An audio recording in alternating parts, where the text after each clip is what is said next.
Hello, I'm Bill Gates, Chairman of Microsoft.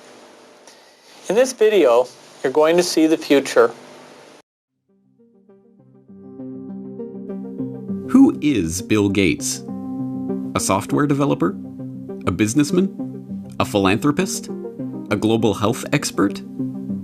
This question, once merely academic, is becoming a very real question for those who are beginning to realize that Gates' unimaginable wealth has been used to gain control over every corner of the fields of public health, medical research, and vaccine development.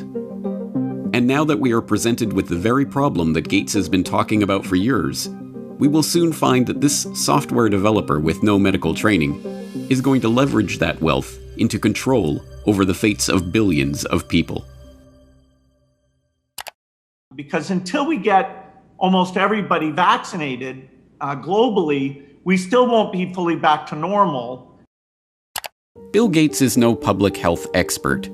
He is not a doctor, an epidemiologist, or an infectious disease researcher. Yet somehow, he has become a central figure in the lives of billions of people, presuming to dictate the medical actions that will be required for the world to go back to normal.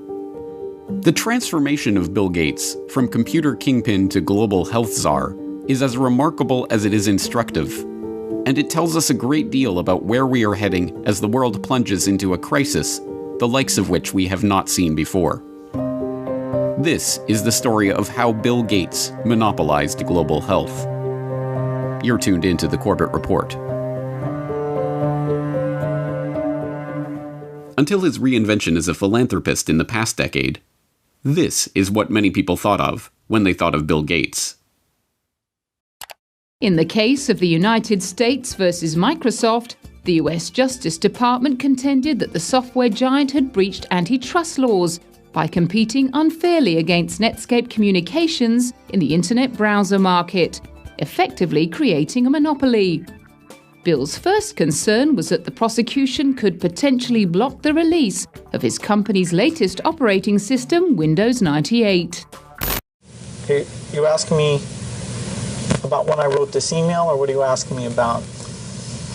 I'm asking you about January of 1996. That month. Yes, sir. And what about it? What non-Microsoft browsers were you concerned about in January of 1996? I don't know what you mean concerned. What is it about the word concerned that you don't understand?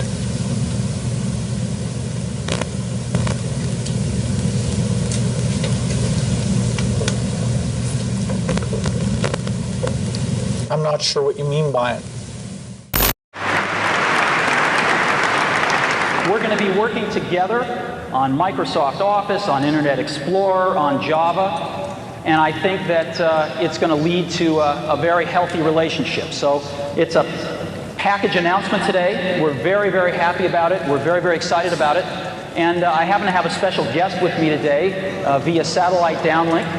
And if we could get him up on the stage right now.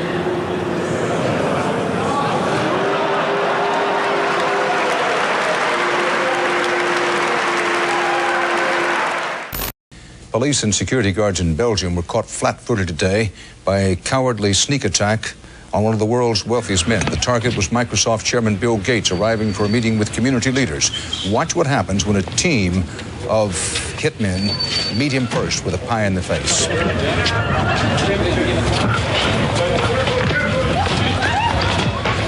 Gates was momentarily and understandably shaken, but he was not injured.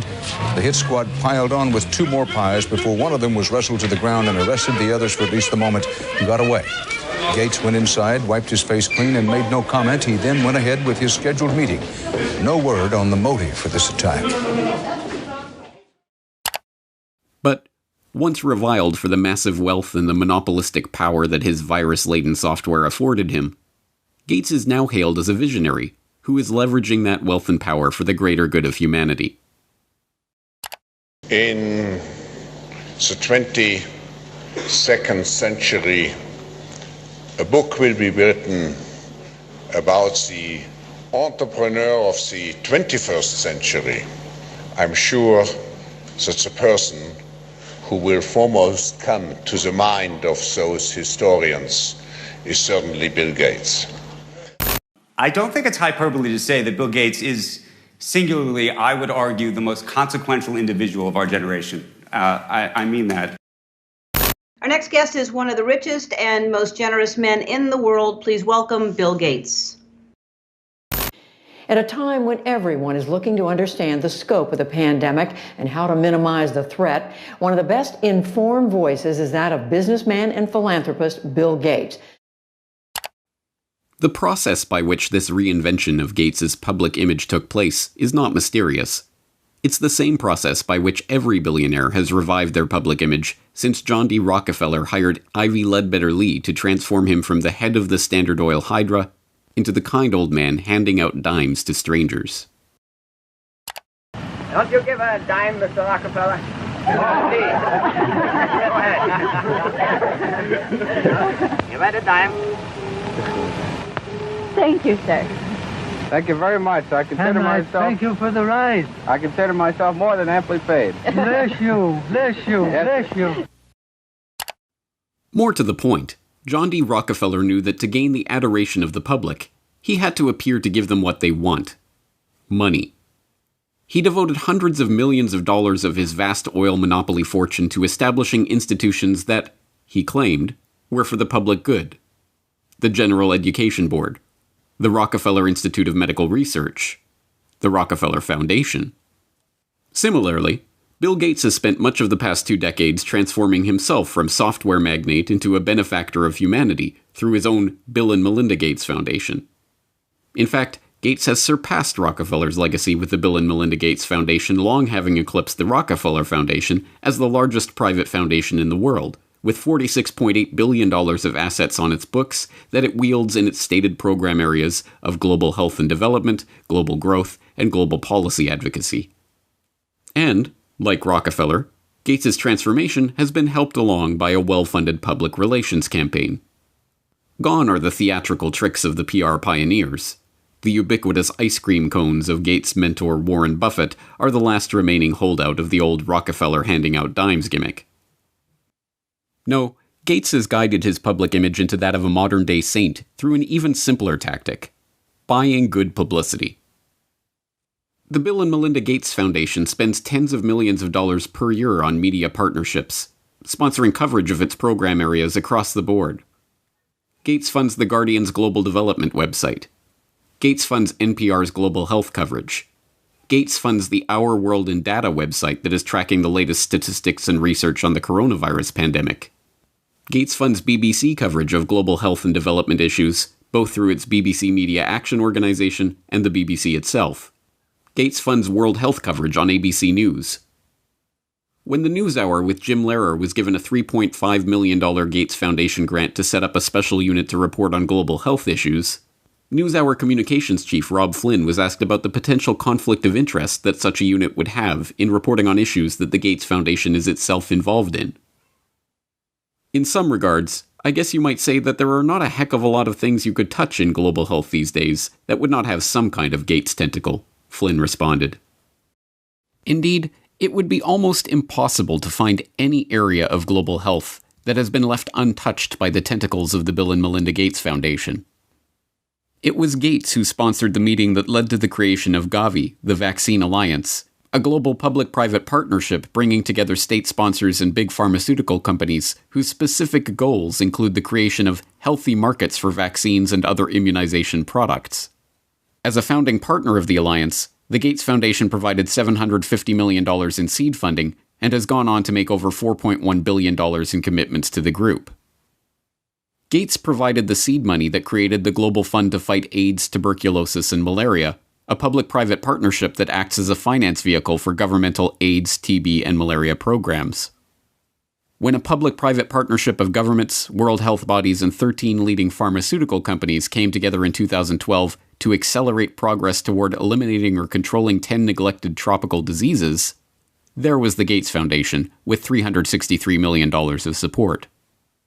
When the Global Financing Facility for Women, Children, and Adolescents was launched in 2015 to leverage billions of dollars in public and private financing for global health and development programs, There was the Bill and Melinda Gates Foundation as a founding partner with a $275 million contribution.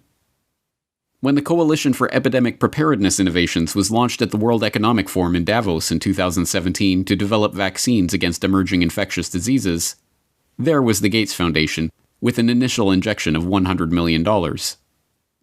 The examples go on and on. The Bill and Melinda Gates Foundation's fingerprints can be seen on every major global health initiative of the past 2 decades. And beyond the flashy multi-billion-dollar global partnerships, the foundation is behind hundreds of smaller country and region-specific grants, $10 million to combat a locust infestation in East Africa, or $300 million to support agricultural research in Africa and Asia, that add up to billions of dollars in commitments. It comes as no surprise, then, that far beyond the $250 million that the Gates Foundation has pledged to the fight against coronavirus, every aspect of the current coronavirus pandemic involves organizations, groups, and individuals with direct ties to Gates funding. From the start, the World Health Organization has directed the global response to the current pandemic. From its initial monitoring of the outbreak in Wuhan and its declaration in January that there was no evidence of human-to-human transmission, to its live media briefings and its technical guidance on country-level planning and other matters, the WHO has been the body setting the guidelines and recommendations shaping the global response to this outbreak.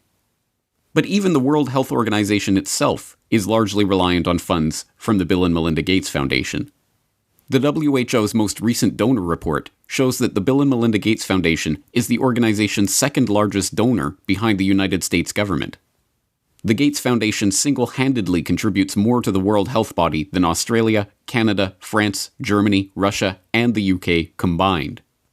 What's more, current World Health Organization Director General Tedros Adhanom Ghebreyesus is in fact, like Bill Gates himself, not a medical doctor at all, but the controversial ex-Minister of Health of Ethiopia, who was accused of covering up 3 cholera outbreaks in the country during his tenure.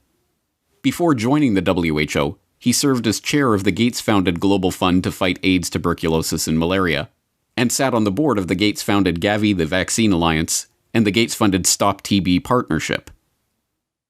The current round of lockdowns and restrictive stay-home orders in Western countries were enacted on the back of alarming models predicting millions of deaths in the United States and hundreds of thousands in the UK.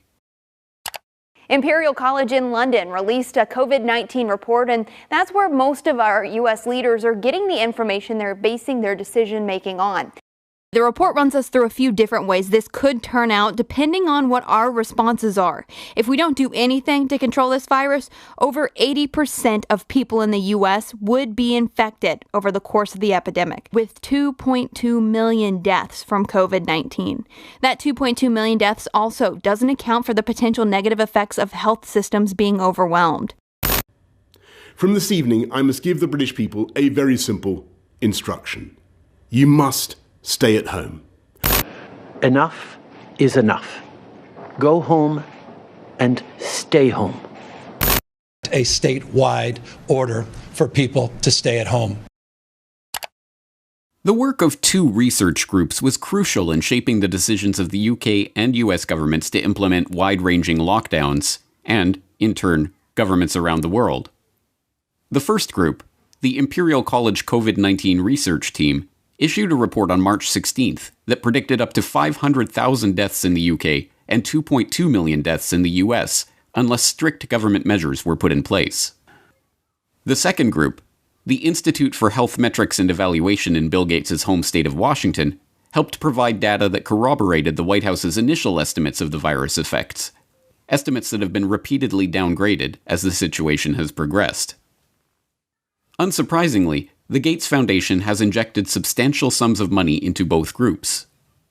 This year alone, the Gates Foundation has already given $79 million to Imperial College, and in 2017, the foundation announced a $279 million investment into the IHME to expand its work collecting health data and creating models. Anthony Fauci, meanwhile, has become the face of the US government's coronavirus response, echoing Bill Gates' assertion that the country will not get back to normal until a good vaccine can be found to ensure the public's safety. If you want to get to pre-coronavirus, that might not ever happen in the sense of the fact that the threat is there, but I believe with the therapies that will be coming online and with the fact that I feel confident that over a period of time we will get a good vaccine, that we will never have to get back to where we are right back now. Beyond just their frequent collaborations and cooperation in the past, Fauci has direct ties to Gates' projects and funding. In 2010, he was appointed to the Leadership Council of the Gates-founded Decade of Vaccines project to implement a global vaccine action plan, a project to which Gates committed $10 billion of funding. And in October of last year, just as the current pandemic was beginning, the Gates Foundation announced a $100 million contribution to the National Institute of Health to help, among other programs, Fauci's National Institute of Allergy and Infectious Diseases research into HIV. Also in October of last year, the Bill and Melinda Gates Foundation partnered with the World Economic Forum and the Johns Hopkins Center for Health Security to stage Event 201, a tabletop exercise gauging the economic and societal impact of a globally spreading coronavirus pandemic. It began in healthy-looking pigs, months, perhaps years ago. A new coronavirus. The mission of the Pandemic Emergency Board is to provide recommendations to deal with the major global challenges arising in response to an unfolding pandemic. The board is comprised of highly experienced leaders from business, public health, and civil society. We're at the start of what's looking like it will be a severe pandemic. And there are problems emerging that can only be solved by global business and governments working together. Governments need to be willing to do things that are out of their historical perspective, or for the most part, it's really a war footing that we need to be on. Given the incredible reach that the tentacles of the Bill and Melinda Gates Foundation have into every corner of the global health markets, it should not be surprising that the foundation has been intimately involved with every stage of the current pandemic crisis either. In effect, Gates has merely used the wealth from his domination of the software market to leverage himself into a similar position in the world of global health. The whole process has been cloaked in the mantle of selfless philanthropy, but the foundation is not structured as a charitable endeavor. Instead, it maintains a dual structure. The Bill and Melinda Gates Foundation distributes money to grantees, but a separate entity, the Bill and Melinda Gates Foundation Trust, manages the endowment assets. These two entities often have overlapping interests, and, as has been noted many times in the past, grants given by the foundation often directly benefit the value of the trust's assets. One of my favorite parts about my job at the Gates Foundation is that I get to travel to the developing world, and I do that quite regularly. My first trip in India, I was in a person's home where they had dirt floors, no running water, no electricity, and that's really what I see all over the world. So in short, I'm startled by all the things that they don't have. But I am surprised by one thing that they do have: Coca-Cola. Coke is everywhere. In fact, when I travel in the developing world, Coke feels ubiquitous. And so when I come back from these trips and I'm thinking about development and I'm flying home and I'm thinking, well, we're trying to deliver condoms to people or vaccinations, Coke's success kind of stops and makes you wonder, how is it that they can get Coke to these far-flung places? And if they can do that, why can't governments and NGOs do the same thing? And the charity of Microsoft founder Bill Gates and his wife Melinda is under criticism following the disclosure it substantially increased its holdings in the agribusiness giant Monsanto to over $23 million. Critics say the investment in Monsanto contradicts the Bill and Melinda Gates Foundation's stated commitment to helping farmers and sustainable development in Africa. The study from the pressure group Global Justice Now paints a picture of the Gates Foundation partly as an expression of corporate America's desire to profit from Africa, and partly a damning critique of its effects. You could have a case where the initial research is done by a Gates-funded institution. The media reporting on how well that research is conducted is done. The media outlet is a Gates-funded outlet, and maybe a Gates-funded journalist from a media programme, and then the programme is implemented more widely by a Gates-funded NGO. I mean, there are some very insular circles here. Among the many criticisms, the idea that private finance can solve the problems of the developing world. Should poor farmers be trapped into debt by having to use chemicals or fertilizers underwritten by offshoots of the foundation? This is no mere theoretical conflict of interest. Gates is held up as a hero for donating $35.8 billion worth of his Microsoft stock to the foundation. But during the course of his decade of vaccines, Gates' net worth has actually doubled, from $54 billion to $103.1 billion. The Rockefeller story provides an instructive template for this vision of tycoon turned philanthropist. When Rockefeller faced a public backlash, he helped spearhead the creation of a system of private foundations that connected in with his business interests. Leveraging his unprecedented oil monopoly fortune into unprecedented control over wide swaths of public life, Rockefeller was able to kill two birds with one stone, molding society in his family's own interests, even as he became a beloved figure in the public imagination. Similarly, Bill Gates has leveraged his software empire into a global health, development, and education empire, steering the course of investment and research and ensuring healthy markets for vaccines and other immunization products. And, like Rockefeller, Gates has been transformed from the feared and reviled head of a formidable hydra into a kindly old man, generously giving his wealth back to the public. But not everyone has been taken in by this PR trick. Even The Lancet observed this worrying transformation from software monopolist to health monopolist back in 2009, when the extent of this Gates-led monopoly was becoming apparent to all.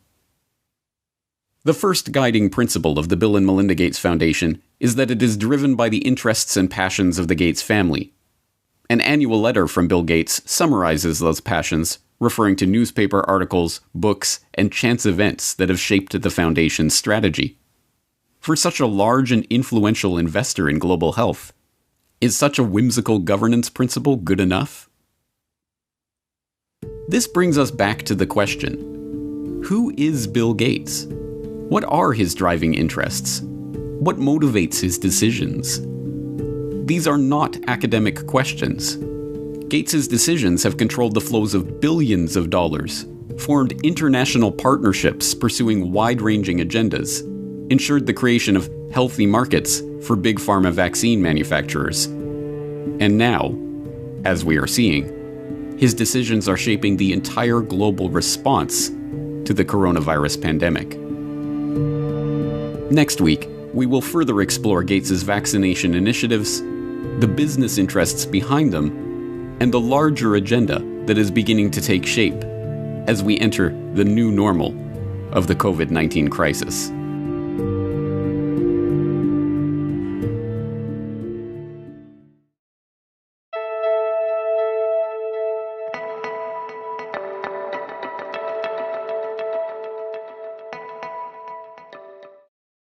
$10 billion. I mean, just speak about the magnitude of that. That is by far the biggest commitment of the foundation, isn't it, Bill? I mean, this is by far the largest.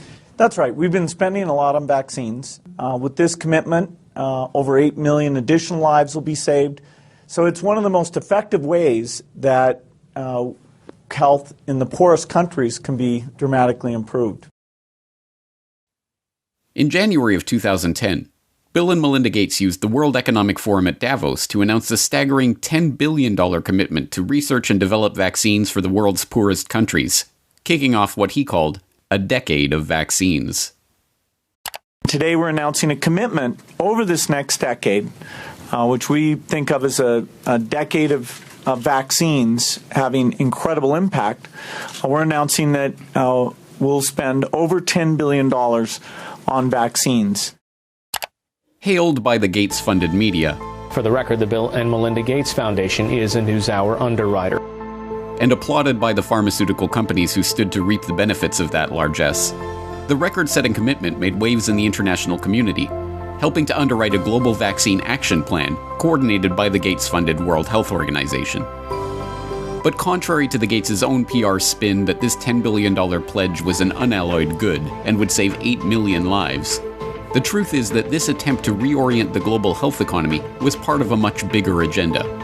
an agenda that would ultimately lead to greater profits for big pharma companies, greater control for the Gates Foundation over the field of global health, and greater power for Bill Gates to shape the course of the future for billions of people around the planet. This is Bill Gates' plan to vaccinate the world. You're tuned into the Corbett Report.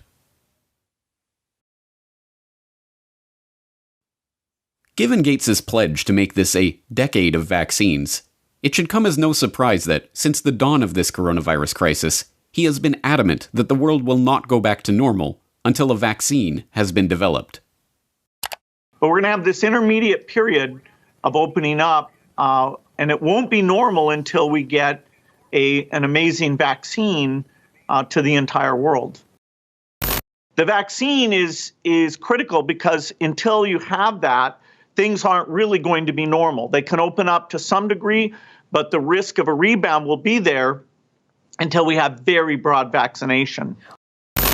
They won't be back to normal until we either have that phenomenal vaccine or a therapeutic that's like over 95% effective. And so we have to assume that's going to be almost 18 months from now. And then the final solution, which is a year to 2 years off, is the vaccine. So we've got to go full speed ahead on all three fronts. Just to head off the conspiracy theorists, maybe we shouldn't call the vaccine the final solution. Maybe just the best solution. Okay. More interestingly, since Gates began delivering this same talking point in every one of his many media appearances of late, it has been picked up and repeated by heads of state, health officials, doctors, and media talking heads, right down to the scientifically arbitrary but very specific 18-month time frame. Realistically, COVID-19 will be here for the next 18 months or more. We will not be able to return to normalcy until we find a vaccine or effective medications. The hard fact is, until we find a vaccine, going back to normal means putting lives at risk. This will be the new normal until a vaccine is developed. The only thing that will really allow life as we once knew it to resume is a vaccine.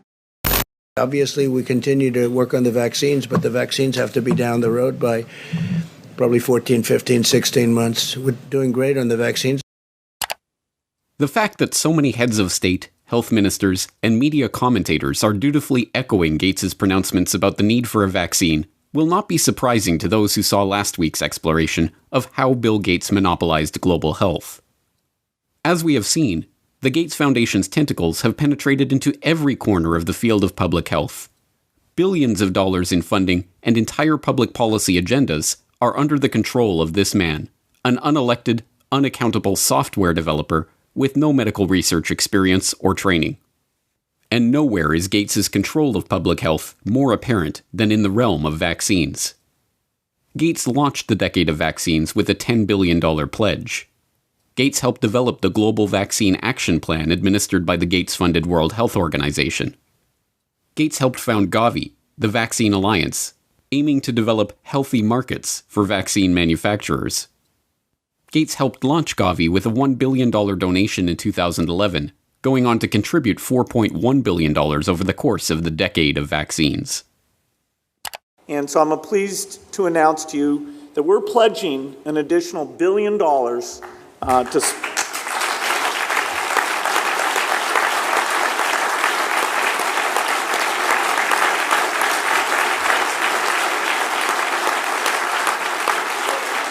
Thank you.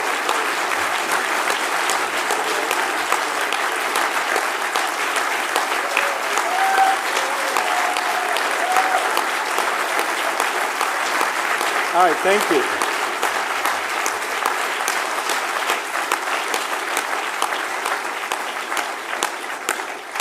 It's not every day we give away $1 billion. One of the Gates Foundation's core funding areas is vaccine development and surveillance, which has resulted in the channeling of billions of dollars into vaccine development, a seat at the table to develop vaccination campaigns in countries around the globe, and the opportunity to shape public thinking about Bill Gates' pet project of the past 5 years, preparing rapid development and deployment of vaccines in the event of a globally spreading pandemic. If anything kills over 10 million people in the next few decades, it's most likely to be a highly infectious virus. Whether it occurs by the quirk of nature or at the hand of a terrorist, epidemiologists show through their models that a respiratory spread pathogen would kill more than 30 million people in less than a year. And there is a reasonable probability of that taking place in the years ahead. Many high-profile personalities have been gathering at this year's World Economic Forum in Davos, which aims to discuss and deal with the globe's most pressing issues. Amongst them is the Microsoft founder Bill Gates. His foundation is investing millions in the Coalition for Epidemic Preparedness Innovations to help combat infectious diseases. Here's some of what he had to say about his push to develop new vaccines. Unfortunately, it takes many years to do a completely new vaccine. The design, the safety reviews, costs, the manufacturing, all those things mean that an epidemic can be very widespread before that tool would come along. And so after Ebola, the global health community talked a lot about this, including a new type of vaccine platform called DNA-RNA that should speed things along. And so this Coalition for Epidemic Preparedness Initiative, CEPI, is 3 countries, Japan, Norway, Germany, and 2 foundations. Wellcome Trust, who we work with on a lot of things, and our foundation, Gates Foundation, coming together to fund actually trying to use that platform and make some vaccines, and so that would help us in the future. We know vaccines can protect us. We just need to be better prepared. So let's come together. Let's research and invest. Let's save lives. Let's outsmart epidemics.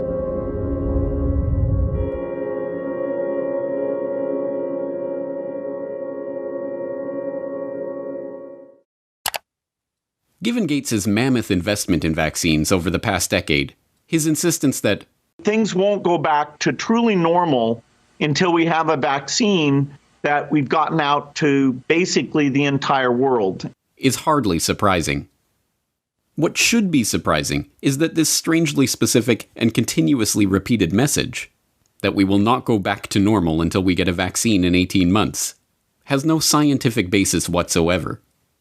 Medical researchers have already conceded that a vaccine for SARS-CoV-2 may not even be possible, pointing to the inability of researchers to develop any kind of immunization against previous coronavirus outbreaks like SARS or MERS. But even if such a vaccine were possible, serious concerns remain about the safety of developing, testing, and delivering such an amazing vaccine to the entire world in this remarkably short time frame. Even proponents of vaccine development openly worry that the rush to vaccinate billions of people with a largely untested experimental coronavirus vaccine will itself present grave risks to the public. One of these risks involves disease enhancement. It has been known for over a decade that vaccination for some viral infections, including coronaviruses, actually enhances susceptibility to viral infection or even causes infections in healthy vaccine recipients. Now, the issue of safety, something that I want to make sure the American public understand.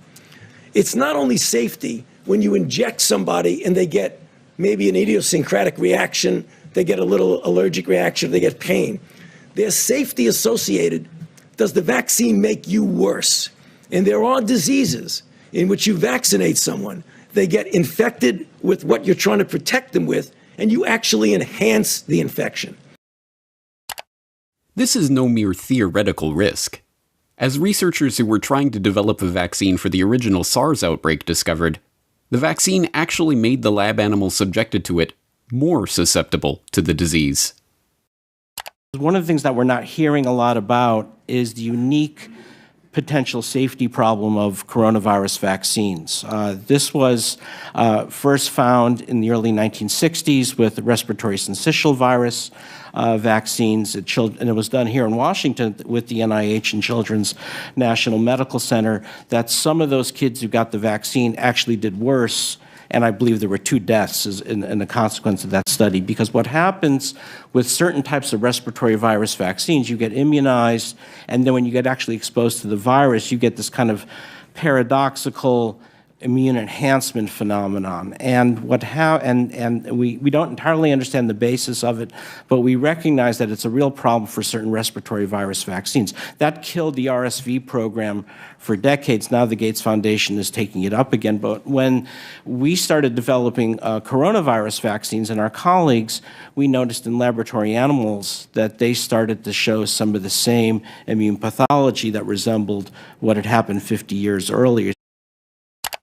This specific issue regarding coronavirus vaccines is exacerbated by the arbitrary and unscientific 18-month time frame that Gates is insisting on for the vaccine's development.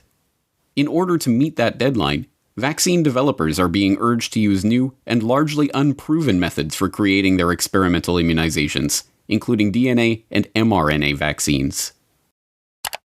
For a self-described wartime president, victory over COVID-19 equals a vaccine. I hope we're going to have a vaccine, and we're going to fast-track it like you've never seen before. Adding Trump-style branding, the administration launched Operation Warp Speed, a multi-billion-dollar research and manufacturing effort to shorten the typical year-plus vaccine development timeline. We're going to start ramping up production with the companies involved. And you do that at risk. In other words, you don't wait until you get an answer before you start manufacturing.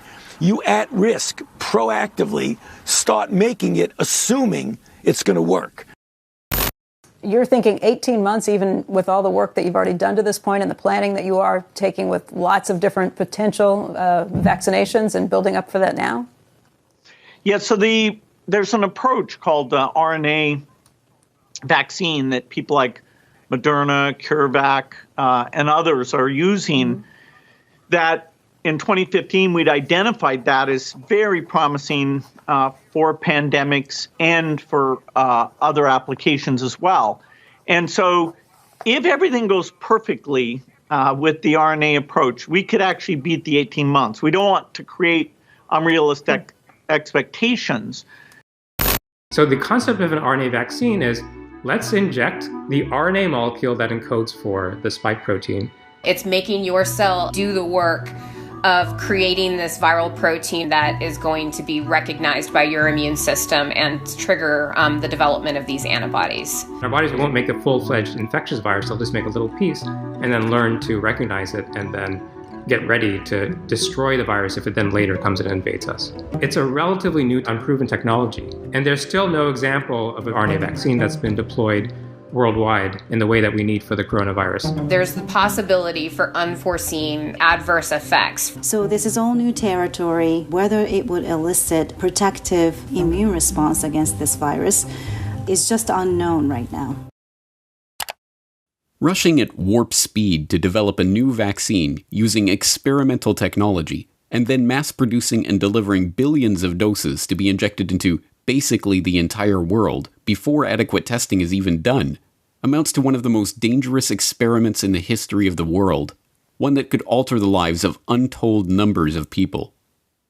That an experimental vaccine, developed in a brand new way and rushed through with a special shortened testing regime, should be given to adults, children, pregnant women, newborn babies, and the elderly alike, would be, in any other situation, unthinkable. To suggest that such a vaccine should be given to the entire planet would have been called lunacy mere months ago. But now the public is being asked to accept this premise without question. Even Gates himself acknowledges the inherent risks of such a project. But his concern is not for the lives that will be irrevocably altered in the event that the vaccines cause damage to the population. Instead, he is more concerned that the pharmaceutical companies and the researchers are given legal immunity for any such damage. If we have, 1 in 10,000 side effects, that's, way more, 700,000, people who will suffer from that. So really understanding the safety at gigantic scale across all age ranges, pregnant, male, female, undernourished, existing comorbidities, it's very, very hard. And that actual decision of, okay, let's go and give this vaccine to the entire world, governments will have to be involved because there will be some risk and indemnification needed before that can be decided on. As we have already seen, in the arena of global health, what Bill Gates wants is what the world gets. So it should be no surprise that immunity for the big pharma vaccine manufacturers and the vaccination program planners is already being worked on. In the US, the Department of Health and Human Services issued a declaration that retroactively provides liability immunity for activities related to medical countermeasures against COVID-19, including manufacturers, distributors, and program planners of any vaccine used to treat, diagnose, cure, prevent, or mitigate COVID-19. The declaration was issued on March 17th, but retroactively covers any activity back to February 4th, 2020, the day before the Bill and Melinda Gates Foundation announced an emergency $100 million to fund treatment efforts and to develop new vaccines for COVID-19. The plan to inject everyone on the planet with an experimental vaccine is no aberration in Bill Gates' envisioned decade of vaccines. It is its culmination. The decade of vaccines kicked off with a Gates-funded $3.6 million observational study of HPV vaccines in India that, according to a government investigation, violated the human rights of the study participants with gross violations of consent and failed to properly report adverse events experienced by the vaccine recipients. After the deaths of 7 girls involved in the trial were reported, a parliamentary investigation concluded that the Gates-funded Program for Appropriate Technology in Health, or PATH, which ran the study, had been engaged in a scheme to help ensure healthy markets for GlaxoSmithKline and Merck, the manufacturers of the Gardasil and Cervarix vaccines that had been so generously donated for use in the trial. Had PATH been successful in getting the HPV vaccine included in the universal immunization program of the concerned countries, this would have generated windfall profit for the manufacturers by way of automatic sale, year after year, without any promotional or marketing expenses. It is well known that once introduced into the immunization program, it becomes politically impossible to stop any vaccination. Chandra M. Gulhati, editor of the influential Monthly Index of Medical Specialties, remarked that it is shocking to see how an American organization used surreptitious methods to establish itself in India. And Samarin Nundi, editor emeritus of the National Medical Journal of India, lamented that this is an obvious case where Indians were being used as guinea pigs. Throughout the decade, India's concerns about the Bill and Melinda Gates Foundation and its corporate partners' influence on the country's national immunization programs grew. In 2016, the steering group of the country's National Health Mission blasted the government for allowing the country's National Technical Advisory Group on Immunization, the primary body advising the government on all vaccination-related matters, to be effectively purchased by the Gates Foundation. As one steering group member noted, the NTAGI Secretariat has been moved out of the government's health ministry to the Office of Public Health Foundation of India, and the 32 staff members in that secretariat draw their salaries from the Bill and Melinda Gates Foundation. There is a clear conflict of interest. On one hand, the BMGF funds the secretariat that is the highest decision-making body in vaccines, and, on the other, it partners with the pharma industry in Gavi. This is unacceptable. In 2017, the government responded by cutting all financial ties between the advisory group and the Gates Foundation. Similar stories play out across the Gates Foundation's decade of vaccines. There's the Gates-founded and funded meningitis vaccine project, which led to the creation and testing of MenAfrivac, a 50-cent per dose immunization against meningococcal meningitis. The test led to reports of between 40 and 500 children suffering seizures and convulsions and eventually becoming paralyzed.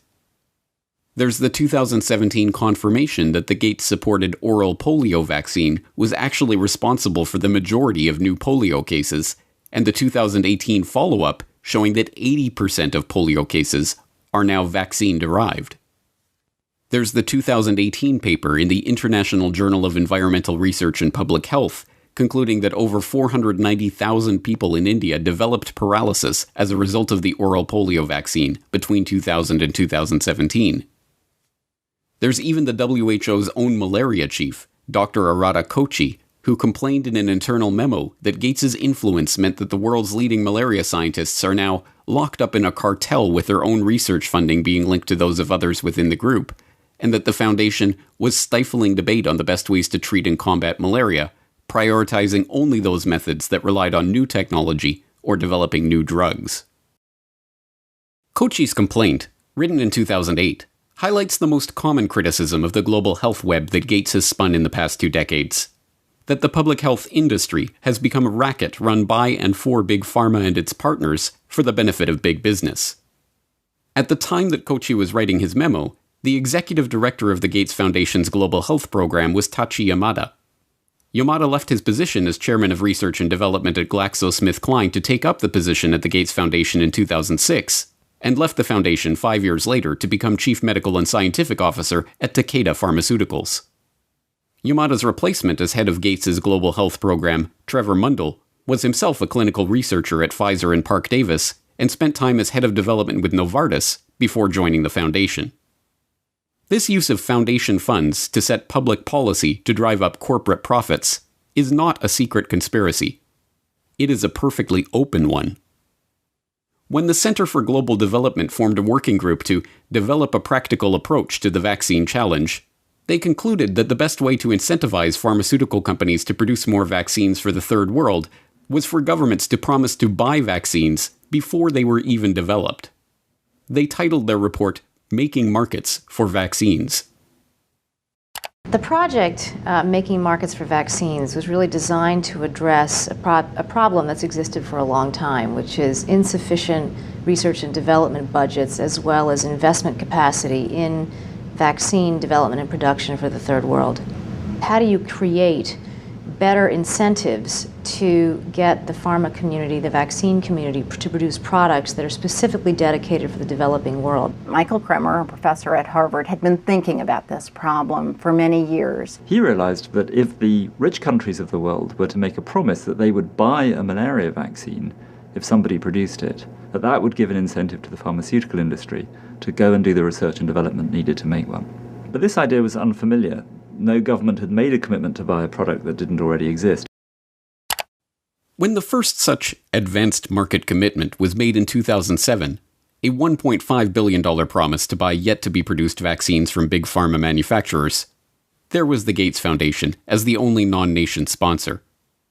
The Gates-founded Gavi Vaccine Alliance is an open partnership between the Gates Foundation, the World Health Organization, the World Bank, and vaccine manufacturers. Their stated goal includes introducing new vaccines into the routine schedules of national immunization programs, and to engage in market-shaping efforts to ensure healthy markets for vaccines and other immunization products. If introducing new vaccines and ensuring healthy markets for them was the aim of Gates's decade of vaccines, there can be no doubt that COVID-19 has seen that goal realized in spectacular fashion. Let's start the pledging. The EU kicked off its fundraising drive with €1 billion.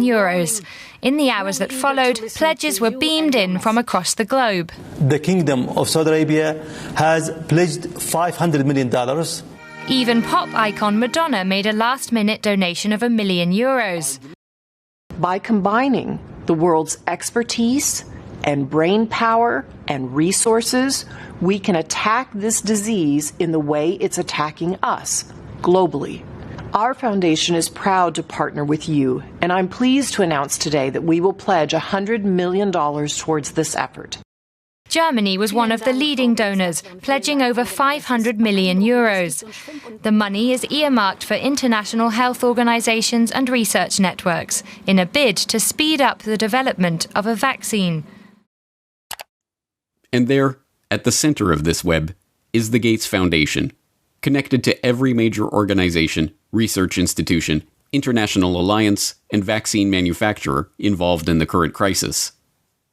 Certainly, the Gates, like the Rockefellers, have profited from their years as the most generous people on the planet.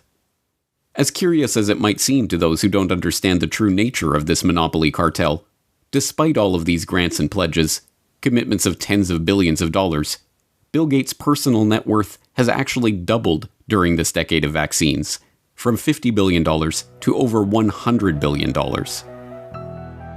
But once again, we come back to the question, who is Bill Gates? Is he motivated simply by money?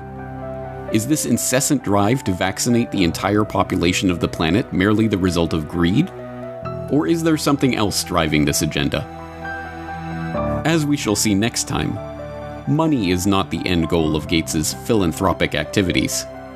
Money is just the tool that he is using to purchase what he really wants. Control. Control not just of the health industry, but control of the human population itself.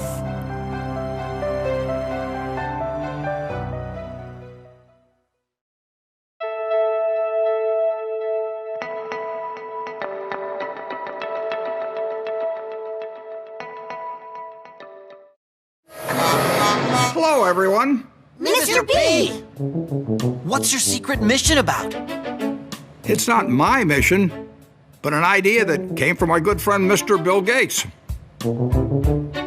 Hi, kids. The real, actual, in-person Bill... Bill? He's trying to say that we're big fans, Mr. Gates. It's a strange fact that Bill Gates' hagiographers, PR hacks employed more often than not by large corporations that receive funding from the Bill and Melinda Gates Foundation, consistently depict this drab software developer as a cartoon superhero, using his superpower of being very rich to help save the planet. Behind closed doors on this New York campus, a secret gathering of some of the world's most powerful people. Gates, Buffett, Bloomberg, Winfrey. It was like the Super Friends. In the great hall of the Justice League, there are assembled the world's 4 greatest heroes. But these cartoon-fueled puff pieces reveal more than they know about Gates and the other mega-rich philanthropists they are attempting to idolize.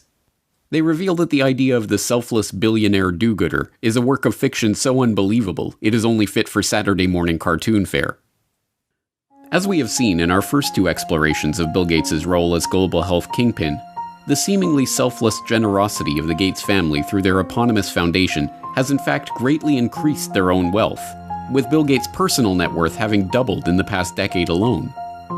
But the takeover of public health that we have documented in How Bill Gates Monopolized Global Health, and the remarkably brazen push to vaccinate everyone on the planet that we have documented in Bill Gates' Plan to Vaccinate the World, was not, at base, about money. The unimaginable wealth that Gates has accrued is now being used to purchase something much more useful. Control.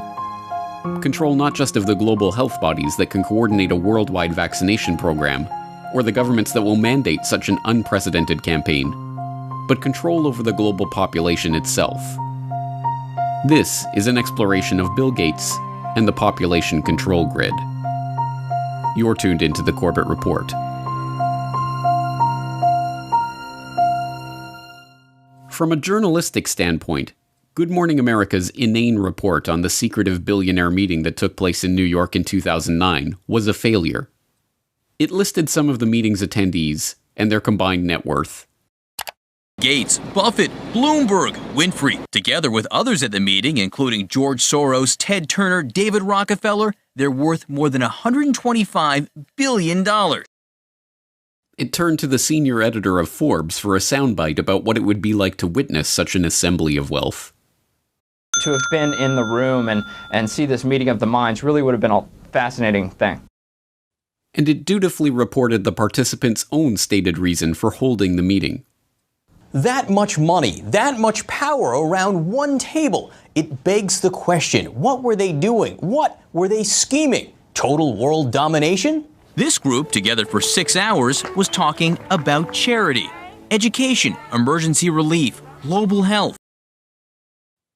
Before wrapping up with another juvenile appeal to comic book superhero lore. The new Superman and Wonder Woman, the super rich friends, not fighting bad guys, but fighting for good nonetheless. For Good Morning America, John Berman, ABC News. Yes, from a journalistic standpoint, Berman's report was an utter failure. There was no attempt to question the participants about the meeting, no space for any criticism of these billionaires or questions about their motives, no adversarial journalism of any kind. But as a PR piece, it was brilliant. It leaves the viewer with a vague sense that some kind of gathering took place somewhere in New York in which rich people, who, let's not forget, are superheroes, talked about charity. One would have to turn to print sources to discover that the meeting was held at the personal residence of Sir Paul Nurse, then president of Rockefeller University, that the invitation to the gathering was co-written by Bill Gates, Warren Buffett, and David Rockefeller, or that the aim of the meeting was to consider how their wealth could be used to slow the growth of the world's population. Given that these extraordinarily rich and powerful men, including Warren Buffett, David Rockefeller, and Ted Turner, have all expressed their belief that the growing human population is the greatest threat faced by humanity, it should not be surprising that they would convene a conference to discuss how best to channel their vast wealth into the project of reducing the number of people on the planet. Particularly unsurprising is that attendees of the meeting later dubbed Bill Gates, a man for whom population control is particularly close to his heart, as the most impressive speaker at the event. Here we can see a chart that looks at the total world population over the last several hundred years. And at first glance, this is a bit scary. We go from less than 1 billion in 1800, and then 3, 4, 5, 6, and 7.4 billion where we are today is happening even faster. So Melinda and I wondered whether providing new medicines and keeping children alive, would that create more of a population problem? And what the developing world does not need is more children. And I think that was the biggest aha to Bill and me when we got into this work, is we asked ourselves, of course, the same hard-nosed question you'd ask, which is, if you get into this work and you start to save these children, will women just keep overpopulating the world? And thank goodness the converse is absolutely true.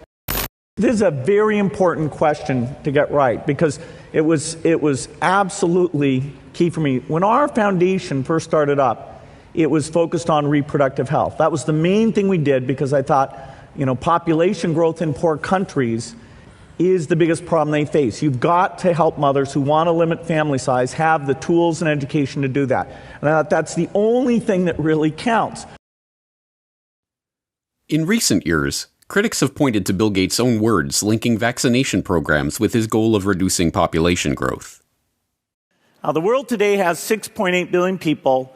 That's headed up to about 9 billion. Now, if we do a really great job on new vaccines, healthcare, reproductive health services, we could lower that by perhaps 10 or 15%. $10 billion over the next 10 years to make it the year of the vaccines. What does that mean exactly? Well, over this decade, we believe unbelievable progress can be made, both inventing new vaccines and making sure they get out to all the children who need them. We could cut the number of children who die every year from about 9 million to half of that if we have success on it. And the benefits there in terms of reducing sickness, reducing the population growth, it really allows the society a chance to take care of itself once you've made that intervention. But as any number of fact-checking websites, not to mention Bill Gates himself, are quick to point out, this doesn't mean what it sounds like it means. What we found out is that as health improves, families choose to have less children. The truth is that when people's lives improve, when children survive, for instance, or when girls go to school, people start making decisions based on the expectation that their children will live and thrive. The result is smaller families and slower population growth. I came across articles that showed that the key thing you can do to reduce population growth is actually improve health. And that sounds paradoxical. You think, okay, better health means more kids, not less kids. Well, in fact, what parents are doing is they're trying to have 2 kids survive to adulthood to take care of them. And so the more disease burden there is, the more kids they have to have that high probability. So there's a perfect correlation that as you improve health, within a half generation, the population growth rate goes down. Yes, the Gates' stated plan is to reduce population growth by improving health.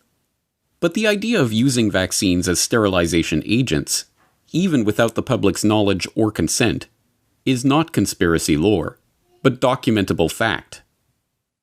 In its 1968 annual report, the Rockefeller Foundation addressed the problems of population, lamenting that very little work is in progress on immunological methods, such as vaccines, to reduce fertility, and much more research is required if a solution is to be found here. The Foundation vowed to correct this problem by funding established and beginning investigators to turn their attention to aspects of research in reproductive biology that have implications for human fertility and its control. This was no empty promise. By the time of its 1988 annual report, the Rockefeller Foundation was able to report progress on its funding into contraceptive research, including Norplant, a contraceptive implanted under the skin of a woman's upper arm and effective for 5 years. In its 1988 report, the Rockefeller Foundation was pleased to announce that Norplant, which was developed by the Rockefeller-founded Population Council, was now approved for marketing in 12 countries. The Rockefeller's Population Council and other research organizations joined with the World Health Organization in 1972 to create a task force on vaccines for fertility regulation. By 1995, they were able to report progress in developing a prototype of an anti-HCG vaccine, which works by combining an immunogen formed from a synthetic peptide of human chorionic gonadotrophin, HCG, a hormone secreted by the surface of the early embryo to remain implanted in the womb, with a toxoid carrier molecule. The vaccine stimulates an immune reaction, causing women to develop antibodies against the hormone, thus preventing them from carrying babies to term. But beginning in the 1990s, a series of scandals over WHO-led vaccination programs in the Third World led to allegations that tetanus vaccines in places like the Philippines and Kenya were being laced with HCG in order to implement population control by stealth. The controversy generated by these stories led global institutions to step back from the campaign to champion population control by vaccine. But, as usual, the Bill and Melinda Gates Foundation was there to renew interest, working with the UK government to host a London summit on family planning in 2012, at which the foundation announced their support for funding the research, development, and deployment of injectable contraceptives to the developing world. You heard me talk earlier about Sadie, who I met in Niger. She was traveling 15 kilometers to get an injection. But let's ask ourselves, what if she didn't have to travel to that clinic? If we put it in her perspective, how can we keep her in her village to get the contraceptive she wants? Well, Pfizer is testing a new form of Depot, the injection that she goes 15 kilometers to get. They're now putting it in a new form, a new device that can be given. It's very, very small. It's called Uniject. I think it's going to be pictured here. It's a high-quality product. It's effective. It's safe. It's tiny, as you can see. And it can be put in a healthcare worker's kit to give to the woman at the village level. So Sadie won't have to go 15 kilometers any longer to get that injection. But the Gates were not content to stop there. In 2014, it was announced that Microchips Biotech Inc., a company in Lexington, Massachusetts, had developed a new form of birth control. A wireless implant that can be turned on and off with a remote control and that is designed to last up to 16 years. According to MIT Technology Review, the idea originated when Bill Gates visited Robert Langer's MIT lab in 2012 and asked him if it would be possible to create an implantable birth control device that could be turned on or off remotely.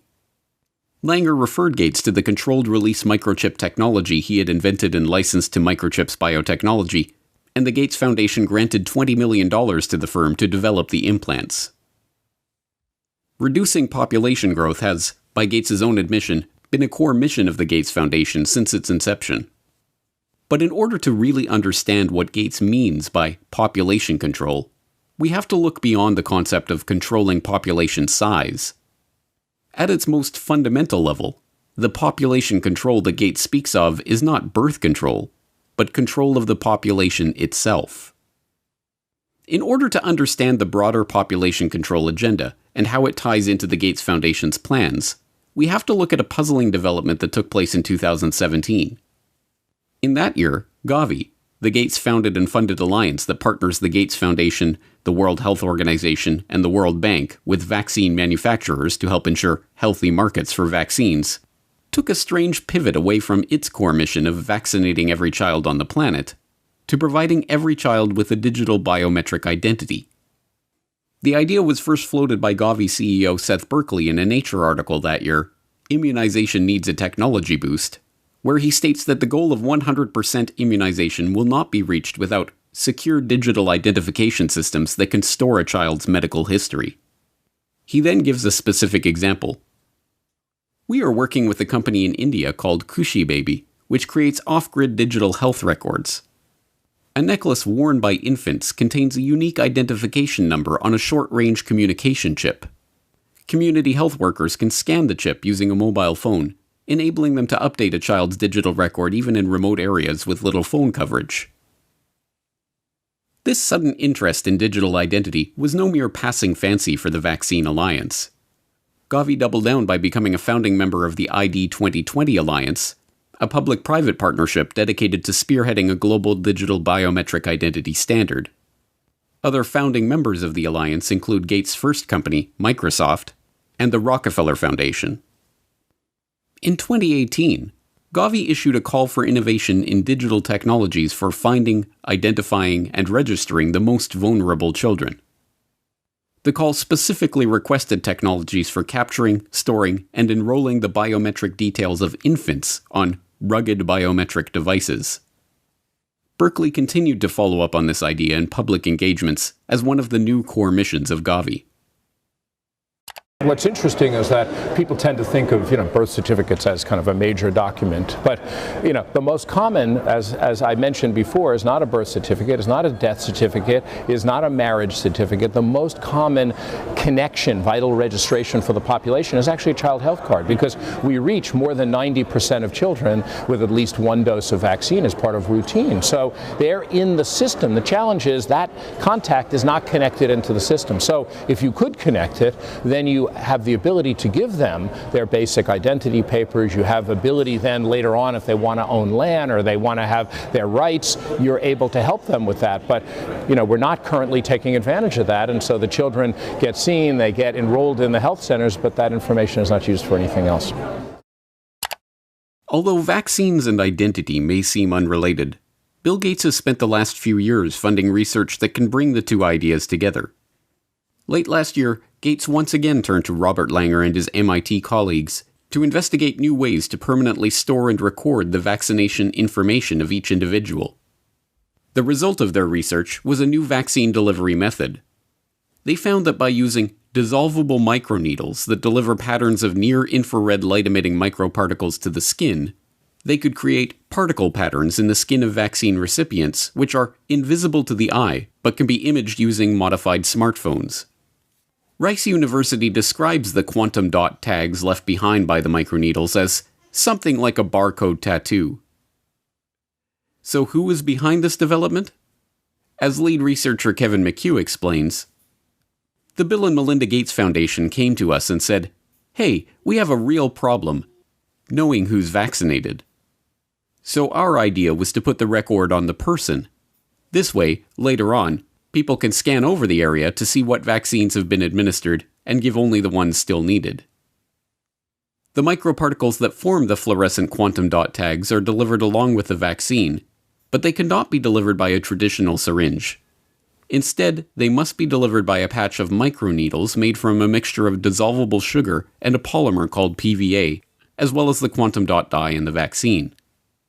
It should be no surprise, then, that big pharma vaccine manufacturers, in their scramble to produce the coronavirus vaccine that, Gates assures us, is necessary to go back to normal, have turned to a novel vaccine delivery method: a dissolvable microneedle array patch.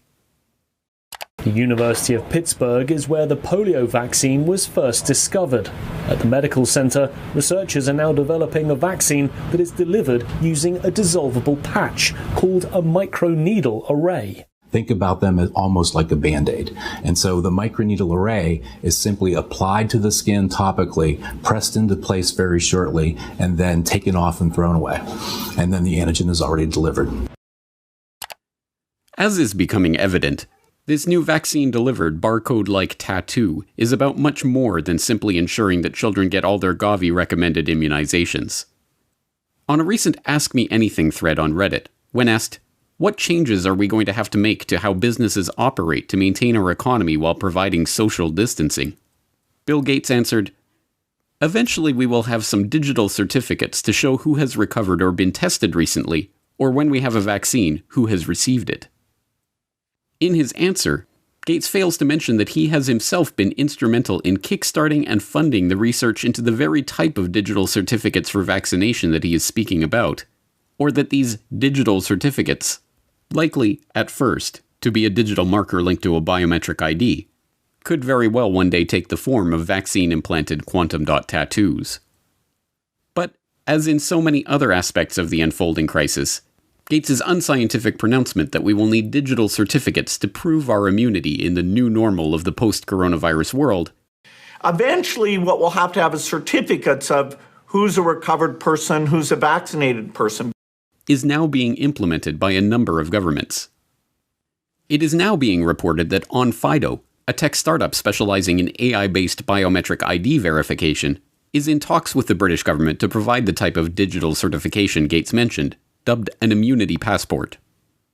The proposed system would require would-be workers to use the OnFido-provided app to scan their face or other biometric data, link that information to a SARS-CoV-2 antibody test, or, eventually, proof of coronavirus vaccination, and then have their picture taken and immunity verified every time they wish to access a restricted space or work environment. Last month, OnFido announced that it had raised $50 million in a round of investments led by Bill Gates' old company, Microsoft. But this is not Gates' first experience with the field of biometric identity. A decade ago, the government of India began what has been called the largest social experiment on Earth, enrolling over 1 billion people in the largest biometric identification database ever constructed. The project, involving iris scanning and fingerprinting the entirety of the Indian population, recording their biometric details in a centralized database, and issuing them a 12-digit identity number that could be used to prove residence and access government services, all within the span of a few years, presented an incredible societal, legal, and technological challenge. It's no surprise, then, that the person who was brought in as the chief architect of the Aadhaar project when it was launched, Nandan Nilekani, co-founder of Indian multinational Infosys, is also a longtime friend of Bill Gates and a partner with Bill and Melinda Gates on a philanthropic venture called Co-Impact, which supports initiatives to address major social challenges at scale. Nilekani's involvement in Aadhaar has even made him one of Gates's heroes, featured in slick video promotions produced by the Bill and Melinda Gates Foundation. My friend Nandan Nilekani is one of India's best-known entrepreneurs.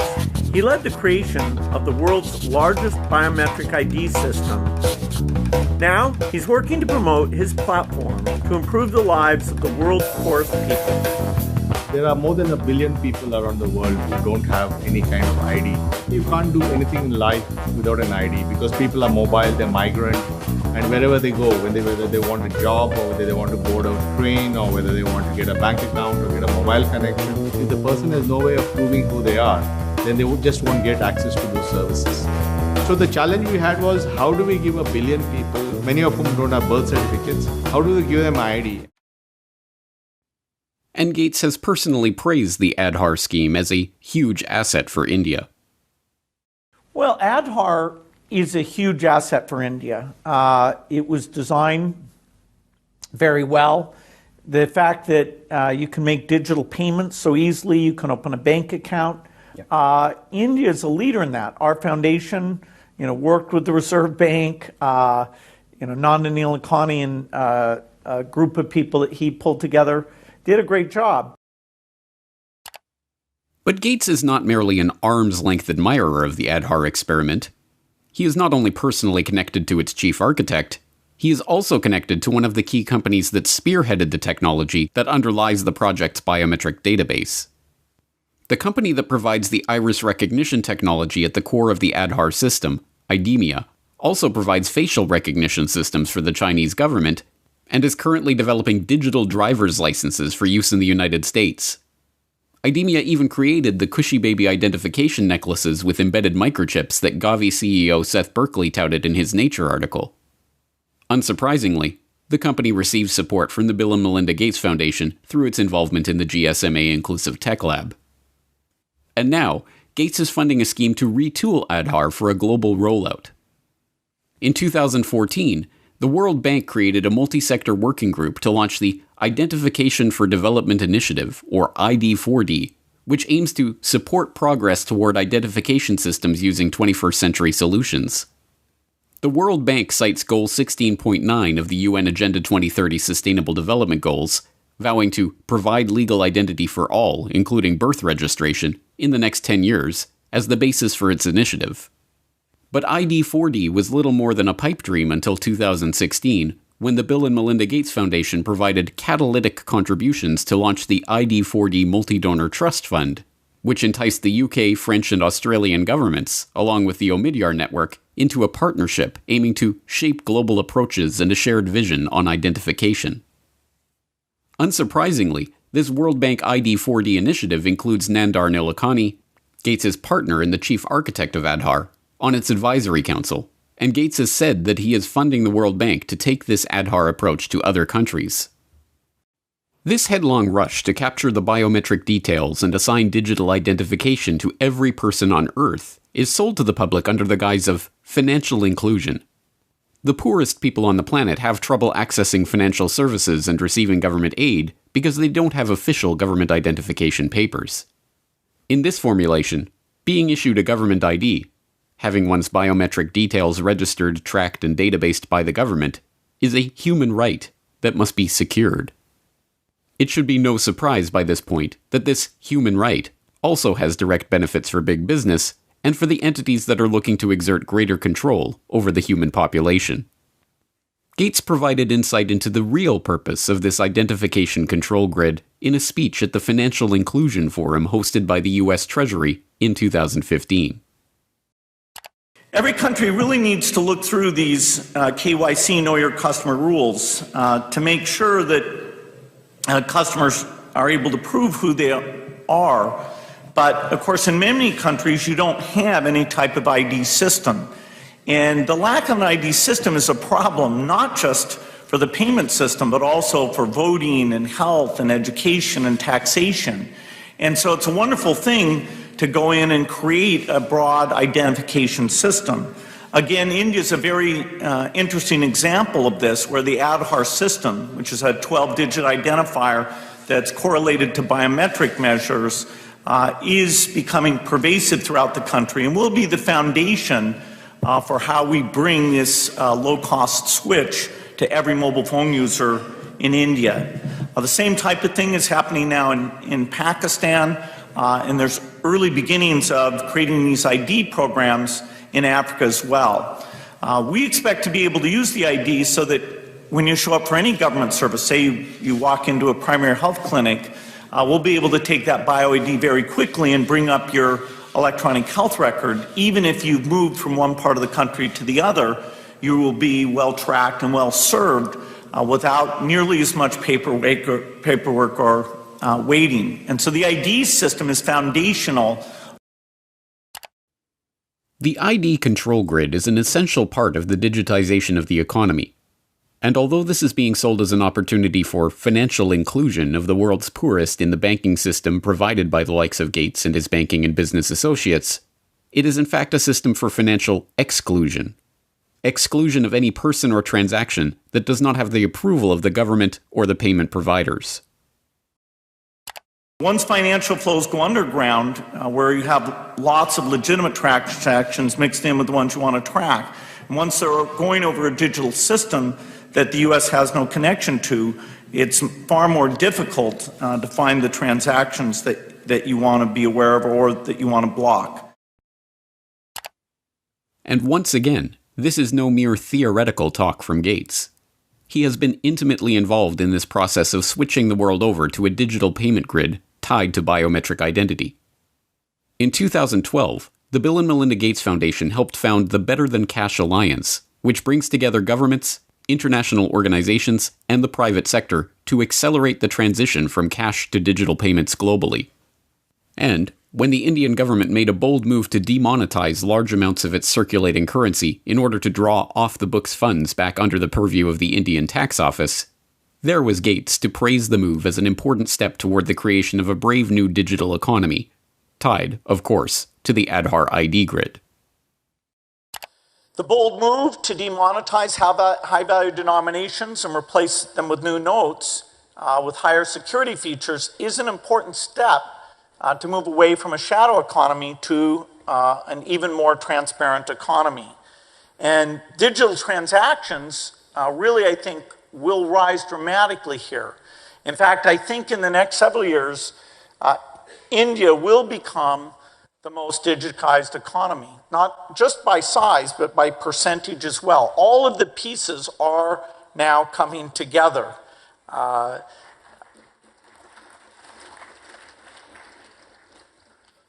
One piece of this that we enjoyed consulting with the government on making sure it comes together in the right way is the pending rollout of payment banks. This, for the first time, really will mean that you have full currency capability on those digital phones.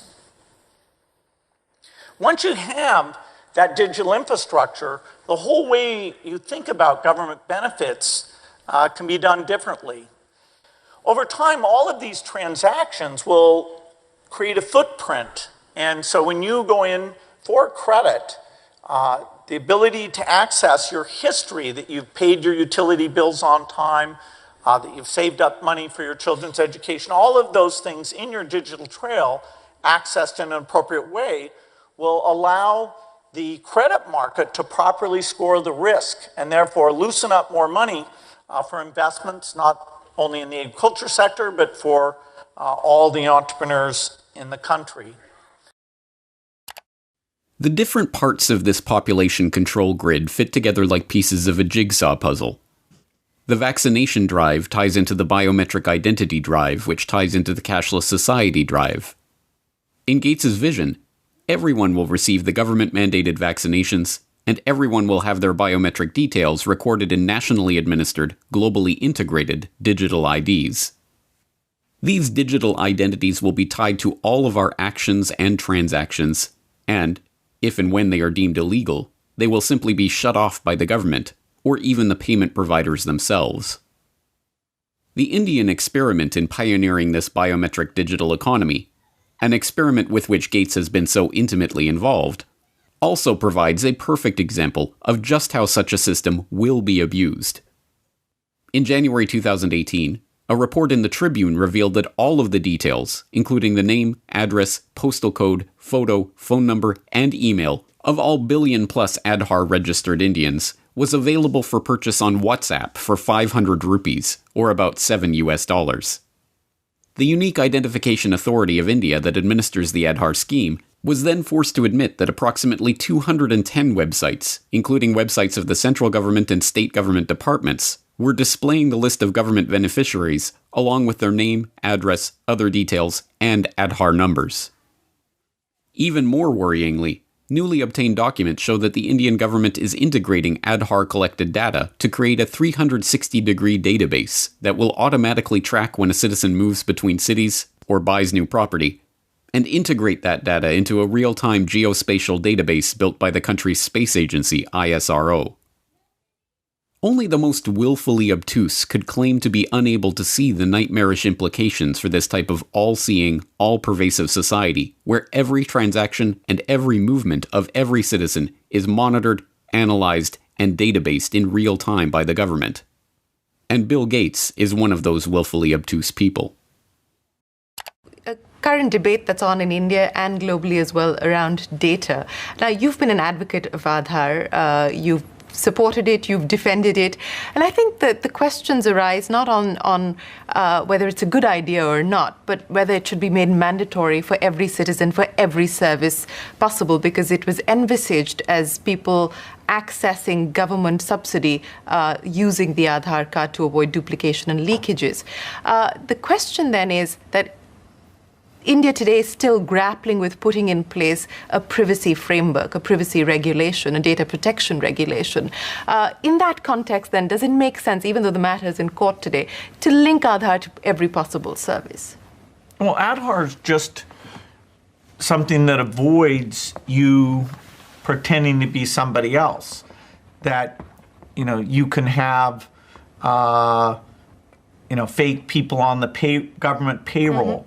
Aadhaar, prevents you being on that payroll as a ghost worker.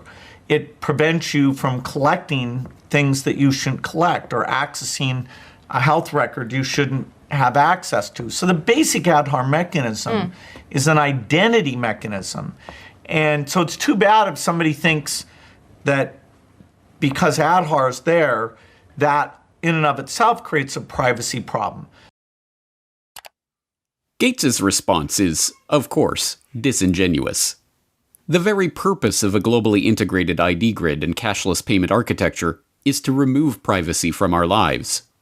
It should be no surprise, then, that this man who is not concerned about the privacy implications of a global, real-time electronic ID and digital payments grid is also a prime investor in EarthNow LLC, a company promising to deploy a large constellation of advanced imaging satellites that will deliver real-time, continuous video of almost anywhere on Earth.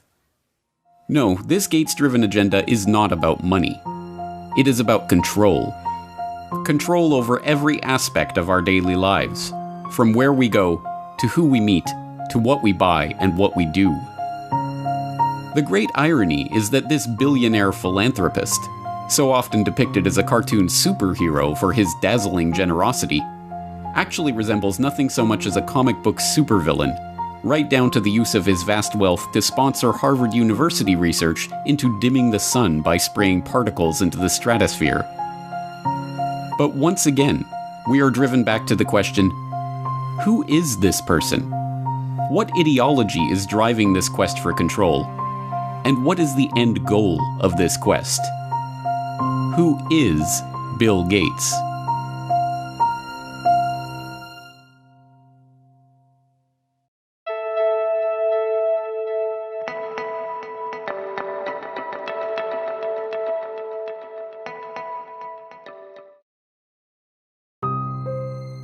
Computer whiz kid, talented software developer, shrewd businessman, benevolent philanthropist, global health expert.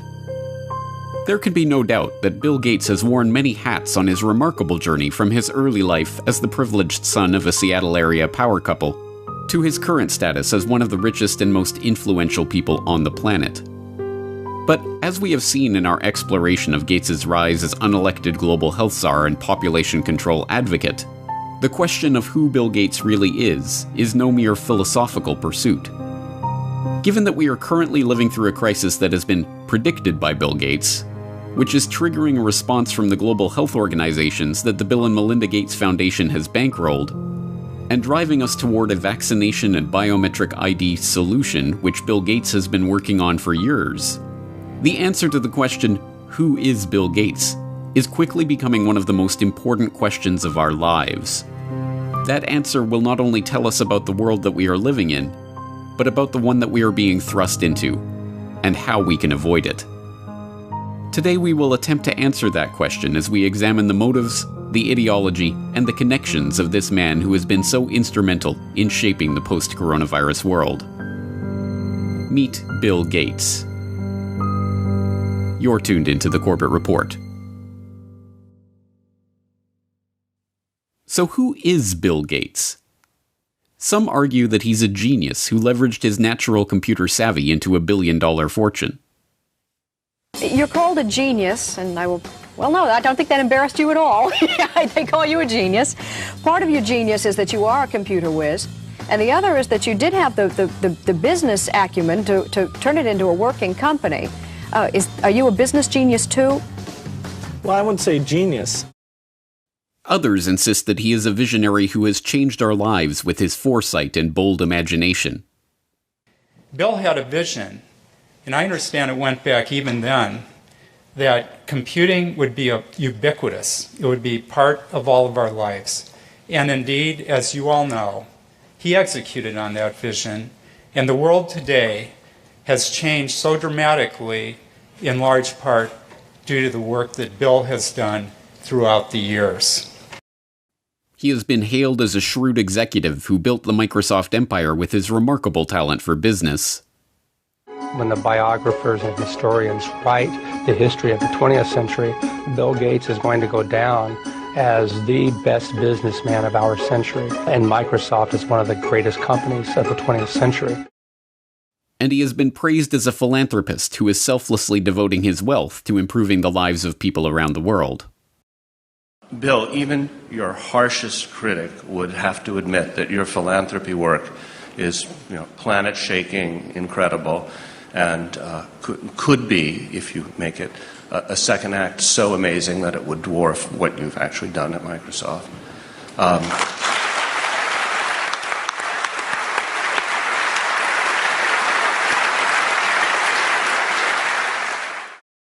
But, like anyone of his status, he has his detractors. In the 1990s, he was often portrayed as the greedy head of the evil Microsoft monopoly. Bill Gates isn't content with his Windows system running just a few PCs. He wants it to run the world, spreading like a computer virus into our faxes, our phones, our TV sets, and yes, even our toasters. But in the age of the coronavirus crisis, he is most often treated like some sort of epidemiologist or leading health researcher. Back here with us once again to talk about this, as well as testing, treatments, and more, Bill Gates, co-chair of the Bill and Melinda Gates Foundation. Bill, thanks so much for being back with us.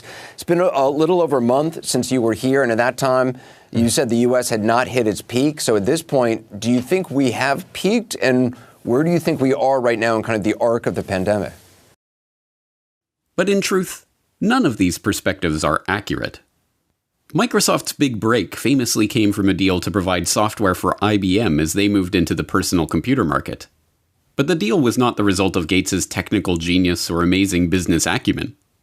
As has been quietly admitted by IBM executives in the years since, Microsoft was given their shot at the chance to work with Big Blue as a result of Gates's mother's relationship with IBM CEO John Opel. You remember your partnership of IBM and Bill Gates. How did it break up? I do remember very well, actually.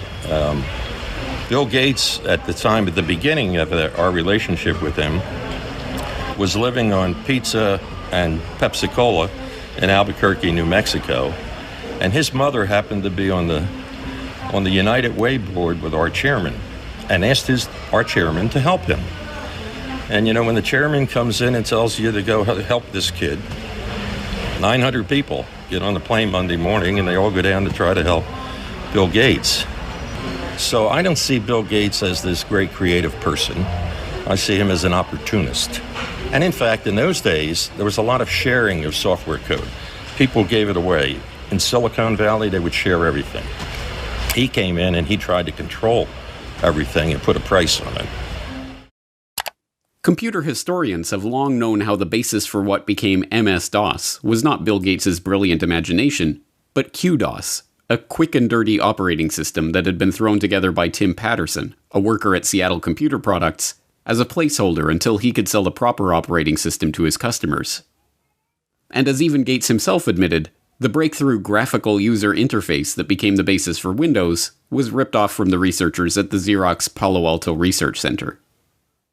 As Bill would say after Apple unsuccessfully sued Microsoft for copyright infringement over Windows GUI, "Hey, Steve, just because you broke into Xerox's house before I did and took the TV, doesn't mean I can't go in later and take the stereo." And, as Gates also admits, it is not a spirit of selfless generosity that motivates his interest in vaccines and other lucrative health interventions.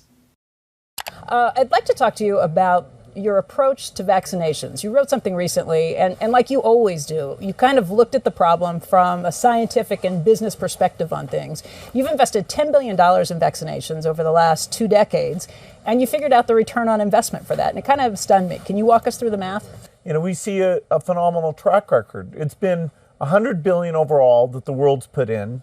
Our foundation is a bit more than $10 billion, but we feel there's been over a 20-to-1 return. So if you just look at the economic benefits, that's a pretty strong number compared to anything else.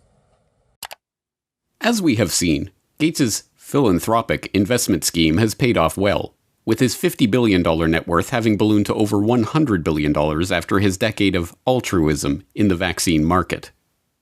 As critics of his foundation have repeatedly pointed out, the 9 million people who die every year of hunger would be best served by securing food supplies, running water, and other basic necessities, not costly medical interventions for rare diseases. But there is no return on investment to be made from that kind of charity. No, this is not about charity. It is about control. The population control grid that Gates has been quietly funding into existence for the past decade, a biometric identification system tied to a digital payments infrastructure that will be used to track, catalog, and control every movement, every transaction, and every interaction of every citizen, is just now coming into view. But the real question is, why is he doing this? What drives a man like Bill Gates, a man rich beyond the wildest dreams of avarice, to spend his time and invest his fortune in schemes to control the population? To find the answer to that question, we have to examine Gates's family background. Bill Gates, it should not be surprising to learn, was born into money. His great-grandfather, J.W. Maxwell, was the president of National City Bank in Seattle. His grandfather, Willard, was also a banker, and his grandmother, Adele, a prominent Seattle civic leader.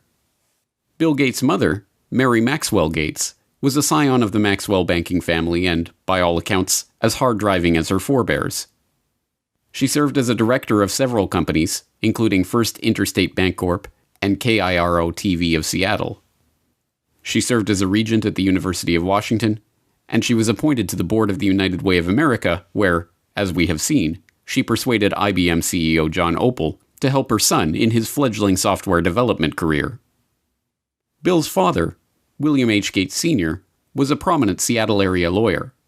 He co-founded a powerful law and lobbying firm, helped Howard Schultz in his bid to buy Starbucks, served on the boards of numerous companies and organizations, and, along the way, had a profound influence on his son's life and career. My dad was large presence, both physically and in terms of his wisdom. He worked very hard, so he'd leave in the mornings, often before we had breakfast, and get home in time for dinner. I always looked up to my dad in terms of how hard he worked. At the dinner table, my dad would go through various lawsuits and expect us to follow along.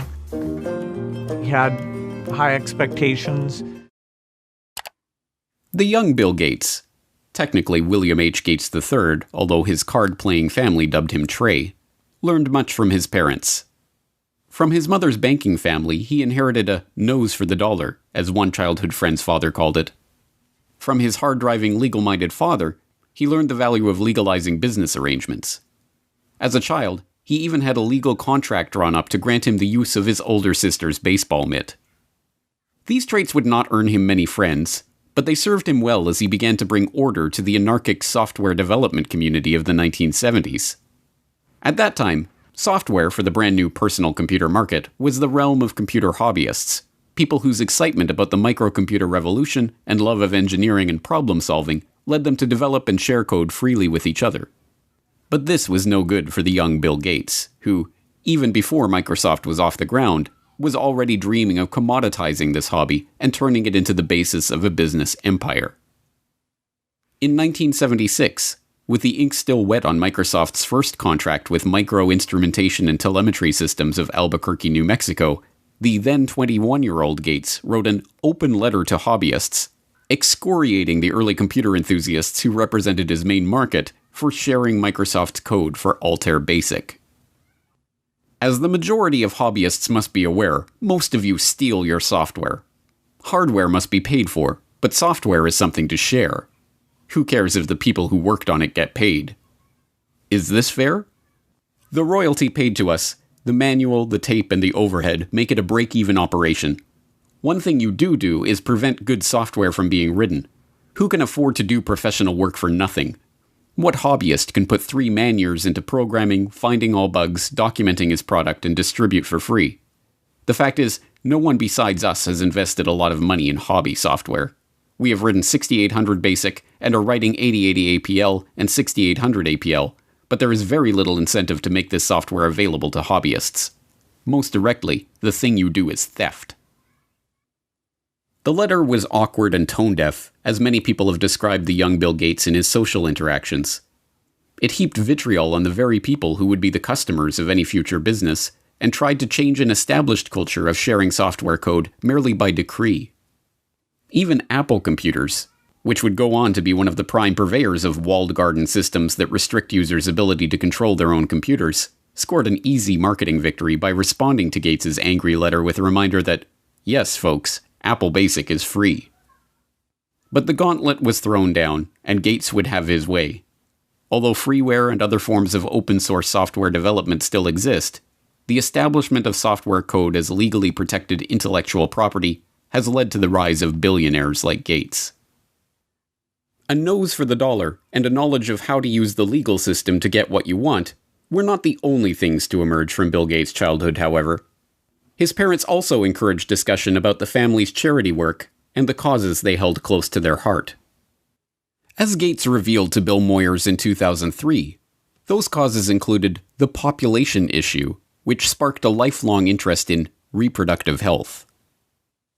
One issue that really grabbed me as urgent were issues related to population, reproductive health. But did you come to reproductive issues as an intellectual? When I was growing up, my parents were always involved in various volunteer things. My dad was head of Planned Parenthood, and it was very controversial to be involved with that. Gates tips his hand when he equates issues related to population with reproductive health. The topic is particularly controversial because population control and reproductive health have been used for half a century as a euphemism for eugenics, the discredited pseudoscience that holds that certain families are fit to be leaders of society by virtue of their superior genes. As we saw in Why Big Oil Conquered the World, eugenics was a field named and codified by Francis Galton, cousin of Charles Darwin. Ostensibly concerned with heredity and what would later be known as genetics, the eugenicists believed that the rich and powerful were rich and powerful not because of luck or chance or happenstance, and certainly not from the deployment of cutthroat business tactics and underhanded dealings. No, the rich and powerful had attained their status because they came from better stock. Conversely, the poor were poor because of their defective germplasm. As transparent as it seems to us today that this ideology was a self-serving self-justification for the ruling class, it was quickly taken up as the great social crusade of the early 20th century. From Teddy Roosevelt to H.G. Wells to Julian Huxley to Winston Churchill, there was widespread support for the eugenicist notion that society must strive to make sure that the rich and well-born breed as much as possible, and the poor, infirm, and feeble-minded be prevented from having children. A common eugenicist argument was that the scarce resources of society should not be used to support the lower classes, as that only encouraged more of their kind. Instead, life-saving medical care and intervention should be rationed so that those resources can be best put to use elsewhere. So-called negative eugenicists even took things further, with some, like famed playwright George Bernard Shaw, calling for people to be called before a state-appointed board to justify their existence or be put to death. But there are an extraordinary number of people whom I want to kill. Not in any unkind or personal spirit, but it must be evident to all of you.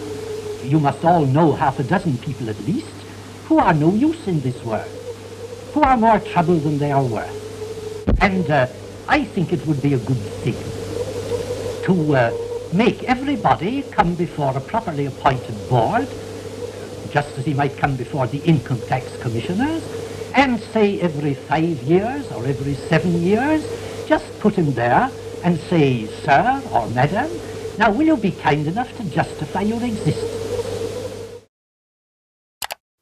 But in the post-World War II era, as the name of eugenics became tarred by association with the Nazi atrocities, the talk of death panels and other harsh eugenicist notions was dropped from public conversation.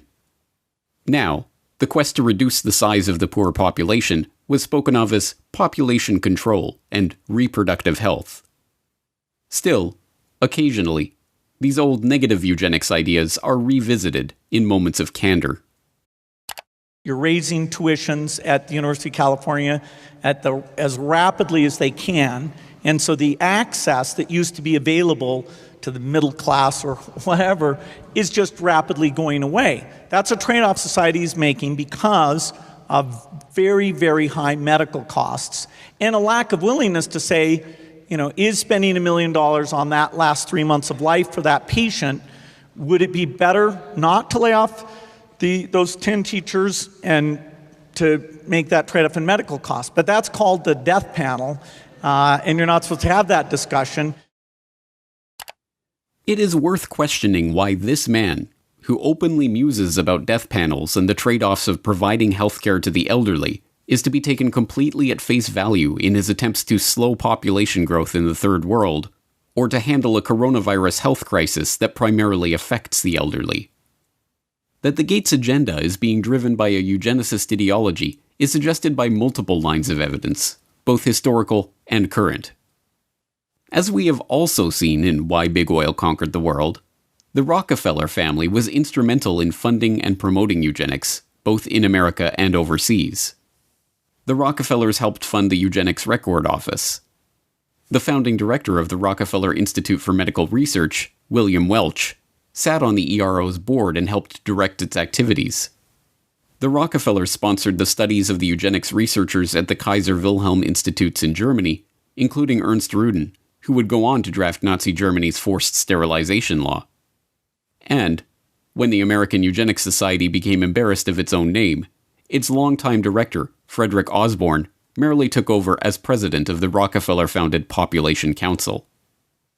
This dedication to the cause of public health did not escape the approving gaze of Bill Gates Sr. In a chapter of his 2009 book, Showing Up for Life, called Walking with Giants, he writes admiringly of the Rockefellers and their influence in the field. Every corner we've turned in the field of global health, we've found that the Rockefellers were already there and had been there for years. When we committed to childhood immunization, we found ourselves building on efforts the Rockefeller Foundation had helped launch and fund in the 1980s. When we became interested in fighting malaria and tuberculosis, we learned that the Rockefellers had been studying the prevention and treatment of such diseases around the globe for, in some cases, as long as 100 years. A similar dynamic held true in the case of HIV/AIDS. A lesson we learned from studying and working with the Rockefellers is that to succeed in pursuing audacious goals, you need like-minded partners with whom to collaborate. And we learned that such goals are not prizes claimed by the short-winded. The Rockefellers stay with tough problems for generations. As Gates Sr. suggests, it is by working with like-minded partners that such great achievements in the field of global health can be made. For the Gates, these like-minded partners include the Rockefellers themselves. Bill Gates Sr. got to discuss global health, agriculture, and environment with the likes of David Rockefeller Sr. and David Rockefeller Jr. at a meeting on Philanthropy in a Global Century at Rockefeller University campus in 2000. And Bill Gates, as we have seen, co-hosted a meeting on reducing the population with David Rockefeller in 2009. But the most salacious hints of a deeper agenda are not to be found in the Gates' public associations, but in the associations that they have tried to hide from the public. Jeffrey Epstein may be dead, but this story isn't. A shocking new report from the New York Times sheds light on the connection between Microsoft founder Bill Gates and the late Jeffrey Epstein. After Gates' name came up in connection with Epstein and MIT Media Lab, Gates gave a statement to the Wall Street Journal where he insisted he did not have any business relationship or friendship with Epstein. But new reporting from the New York Times outlines numerous meetings between Gates and Epstein and a conversation with Bill and Melinda Gates' foundation, a connection between their foundation and J.P. Morgan to set up a charitable fund that would financially benefit Epstein. You know what I want to know? Why? Beginning in August of last year, a string of information connecting Bill Gates to convicted sex offender Jeffrey Epstein began to emerge. Flight logs revealed that Gates had flown on Jeffrey Epstein's private jet. An email surfaced showing disgraced MIT Media Lab director Joy Ito who resigned from his position after it was discovered that he had helped cover up Jeffrey Epstein's identity as an anonymous donor to the lab, informing his staff that a $2 million donation to the lab in 2014 was a gift from Bill Gates, directed by Jeffrey Epstein. As the story gained momentum, Gates tried to downplay the relationship, with a Gates spokesperson protesting that Gates didn't know it was Epstein's plane, and Gates himself insisting that "I didn't have any business relationship or friendship with Epstein." This was immediately contradicted by the New York Times, who reported in October of 2012 that Gates had in fact met with Epstein on multiple occasions, even going so far as to discuss the creation of a multi-billion-dollar charitable fund with seed money from the Bill and Melinda Gates Foundation and J.P. Morgan Chase. According to the Times, Gates emailed his colleagues about Epstein in 2011. "His lifestyle is very different and kind of intriguing, although it would not work for me." Epstein's will even named Boris Nikolic, a Harvard-trained immunologist who served as the chief scientific advisor to both Microsoft and the Bill and Melinda Gates Foundation, and who appears in the sole publicly known photo of Epstein and Gates' 2011 meeting at Epstein's Manhattan mansion, as the backup executor of Epstein's estate. It is not difficult to see why Gates would try to distance himself from his relationship with a child sex trafficker. Epstein, after all, is suspected of ensnaring high-ranking politicians, businessmen, and even royalty in an intelligence-directed honeypot operation, recording them in the act of sexually abusing underage girls and using that evidence as blackmail. But, as it turns out, the attempt to suppress the Gates-Epstein story may have been an attempt to suppress the revelation of an altogether different shared interest. Sources say several accusers have come forward in New Mexico, where Epstein owns a sprawling ranch. According to a new report published in the New York Times, not verified by NBC News, Epstein wanted to use the ranch for controlled breeding, using his DNA to improve humanity. Citing 2 award-winning scientists and an advisor to large companies and wealthy individuals, the article reports Epstein surrounded himself with leading scientists and would tell them he wanted to have 20 women impregnated at a time on the ranch. The already scarcely believable Jeffrey Epstein story took another bizarre turn in August of 2019, when it was reported that Epstein hoped to seed the human race with his DNA. As the New York Times explained, Epstein's plan to impregnate 20 women at a time at his New Mexico ranch in order to seed the human race with his DNA, a plan he told to a number of the scientific luminaries he kept in his orbit, put a modern gloss on a very old idea. Mr. Epstein's vision reflected his long-standing fascination with what has become known as transhumanism, the science of improving the human population through technologies like genetic engineering and artificial intelligence. Critics have likened transhumanism to a modern-day version of eugenics, the discredited field of improving the human race through controlled breeding. Epstein's interest in genetics led him to sponsor a number of scientists working in the field, including George Church, a Harvard geneticist whose lab received funding from Epstein's foundation from 2005 to 2007 for cutting-edge science. Church publicly apologized for his connection to Epstein, which included several meetings a year from 2014 onward. This was neither the first nor the last time that this unassuming Harvard biologist, whose cutting-edge science often strays into controversial areas, caused a public scandal. In 2019, Church proposed a genetics dating app, which was immediately denounced as applied eugenics. Church also acted as scientific advisor to Editas Medicine, a startup seeking to use the genome editing tool CRISPR-Cas9 to eliminate diseases by deleting the parts of a genetic code responsible for the illness. In 2015, the company announced it had raised $120 million from a group led by Epstein's appointed backup executor, Dr. Boris Nikolic. Naturally, that group of investors included Bill Gates. Yes, Bill Gates is certainly following his father's advice to collaborate with like-minded partners. So the question remains, is Bill Gates motivated by eugenics? Given that eugenics went underground over half a century ago, we are unlikely ever to unearth a frank admission along those lines from Gates himself. After all, there are no longer any card-carrying members of the American Eugenics Society. The society was rebranded in the 1970s when, as the society's founder noted, It became evident that changes of a eugenic nature would be made for reasons other than eugenics, and that tying a eugenic label on them would more often hinder than help their adoption. But there was an American Eugenics Society in the 1920s, and it just so happened to boast a William H. Gates on its member roster. But perhaps that is just a coincidence. And there was an American Eugenics Society in the 1960s, when William H. Gates II was preceded as head of Planned Parenthood by Alan Guttmacher, who simultaneously served as the director of the American Eugenics Society. And perhaps it was coincidence that the Bill and Melinda Gates Foundation organized their London Summit on Family Planning, at which the Gates recommitted themselves to funding population control in the Third World, in July 2012, on the anniversary of the first International Eugenics Congress, held in London exactly 100 years prior. And perhaps it is reaching to compare the young Bill Gates' dating preferences to the genetic-based dating favored by modern-day eugenicists. I interviewed several women who had dated Bill just briefly, and one told me the very first question Bill asked her was, "What did you score on your SAT test?" You know, this is not exactly, you know, what a young woman wants to hear. For Bill Gates, though, he had scored a perfect 800 on his math portion of the SAT, and this was a matter of pride with him, and he wanted to make sure whoever he was dating, you know, had scored a pretty high grade. No.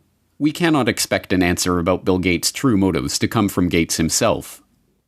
By this point, the question of Bill Gates' intentions has been buried under the combined weight of hundreds of millions of dollars of paid PR spin.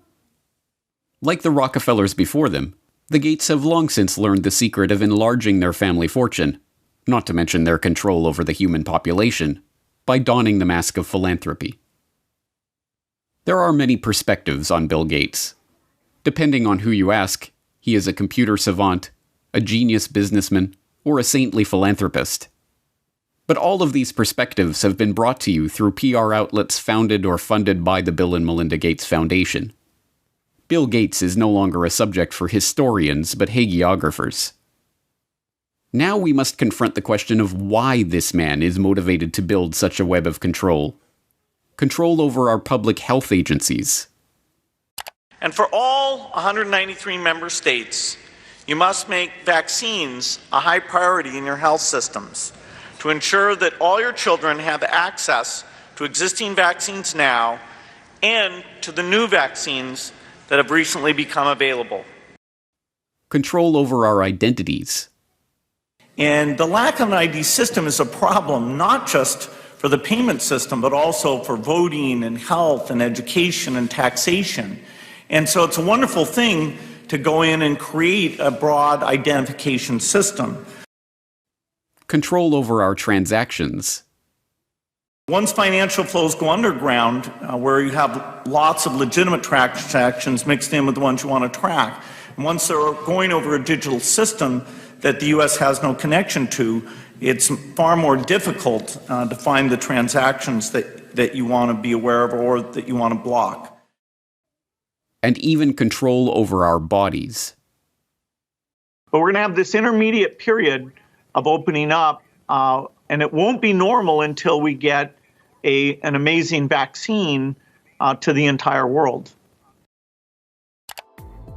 We must confront the possibility that this quest for control comes not from a selfless spirit of generosity that never seemed to exist before he became a multi-billionaire, but from the same drive for money, the same desire for domination, and the same sense of superiority that motivated him on his way up the corporate ladder.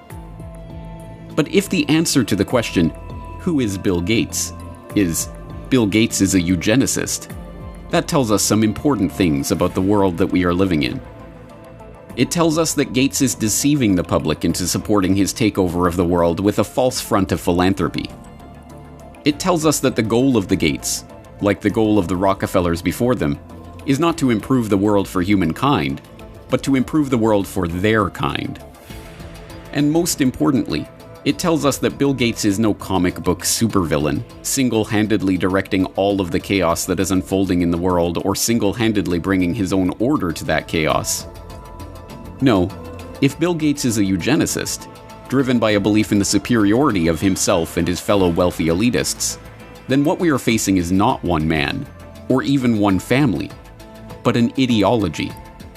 This is not a trivial point. One man, whatever his wealth, can be stopped easily enough. But even if Bill Gates were to be thrown in jail tomorrow, the agenda that has already been set in motion would continue without missing a beat. An entire infrastructure of researchers, labs, corporations, governmental agencies, and public health bodies exists, funded more often than not by Gates, but driven by the belief of all those millions of people working for these various entities that they are truly working in the best interest of the people. No, an ideology cannot be stopped by stopping one man. It can only be stopped when enough people learn the truth about this agenda and the world of total, pervasive control that is coming into view. If you have watched all 4 parts of this exploration on Bill Gates, then you are now one of the most informed people on the planet about the true nature of this agenda. You have seen how the takeover of public health has been used to railroad the world into a headlong rush toward mandatory vaccinations, biometric identification, and digital payments. You have seen how the pieces of this puzzle fit together, and how they represent a far greater threat to the future of humanity than any virus. Here is the good news. Armed with this information, you have the antidote to the scourge of this eugenicist ideology. The truth is that ideologies are viruses of the mind. They spread from person to person, infecting them with ideas that can lead to a disease of the body politic. But here is the even greater truth. Inoculations do work. Inoculations of truth against the lies of those spreading their poisonous ideology. If you have made it this far, it is incumbent on you to help inoculate those around you against the corrupt ideology of Bill Gates and all those who seek to control the population of the world. You must help to spread this information so that others have a chance to see the bigger picture and decide for themselves whether they are willing to roll up their sleeves and accept what is coming or not. But time is not on our side. Even as we speak, mass vaccination campaigns are being prepared. We are already building our plans to vaccinate the whole city of Chicago and working with others across the region on a major plan for this. We've bought syringes, we've bought cold boxes, we've planned out locations. Biometric identification schemes and immunity passports are already being rolled out. And so while we started with travel, at our core, we're a biometric secure identity platform where it's always been about attaching your identity to your boarding pass, the airport, or your ticket to get into a sports stadium, or your credit card to buy a beer. And so now with the launch of Clear Health Pass, it's about attaching your identity to your COVID-related health insights for employers, for employees, for customers. Programs for tracking, tracing, and surveilling the entire population are already being beta tested. Today we are launching another useful tool that can supplement the critical detective work we are conducting in public health. Alberta Trace Together is a voluntary, secure, mobile contact tracing application to help prevent the spread of COVID-19. And the digital payment infrastructure, the system of financial exclusion that will allow governments to turn off our access to the economy at will, is being put into place. In order to avoid the risk of transmission through physical handling of money, we encourage the use of cashless transactions, such as mobile money, M-Pesa and otherwise, and credit cards. People are using touchless payment systems much more than they're using cash, both because we're not interacting with people directly as much anymore, and also because cash is kind of skeezy. We must spread the word about the dark nature of this population control agenda to as many people as we can, before our ability to speak out against this agenda is taken away for good. Thanks to the likes of Bill Gates, the virus of this population control agenda is already here. It is threatening to crash the system as we've known it. But if Bill Gates has taught us anything, applications like Word and Excel, PowerPoint. It's how to deal with a virus. It's time for a hard reset.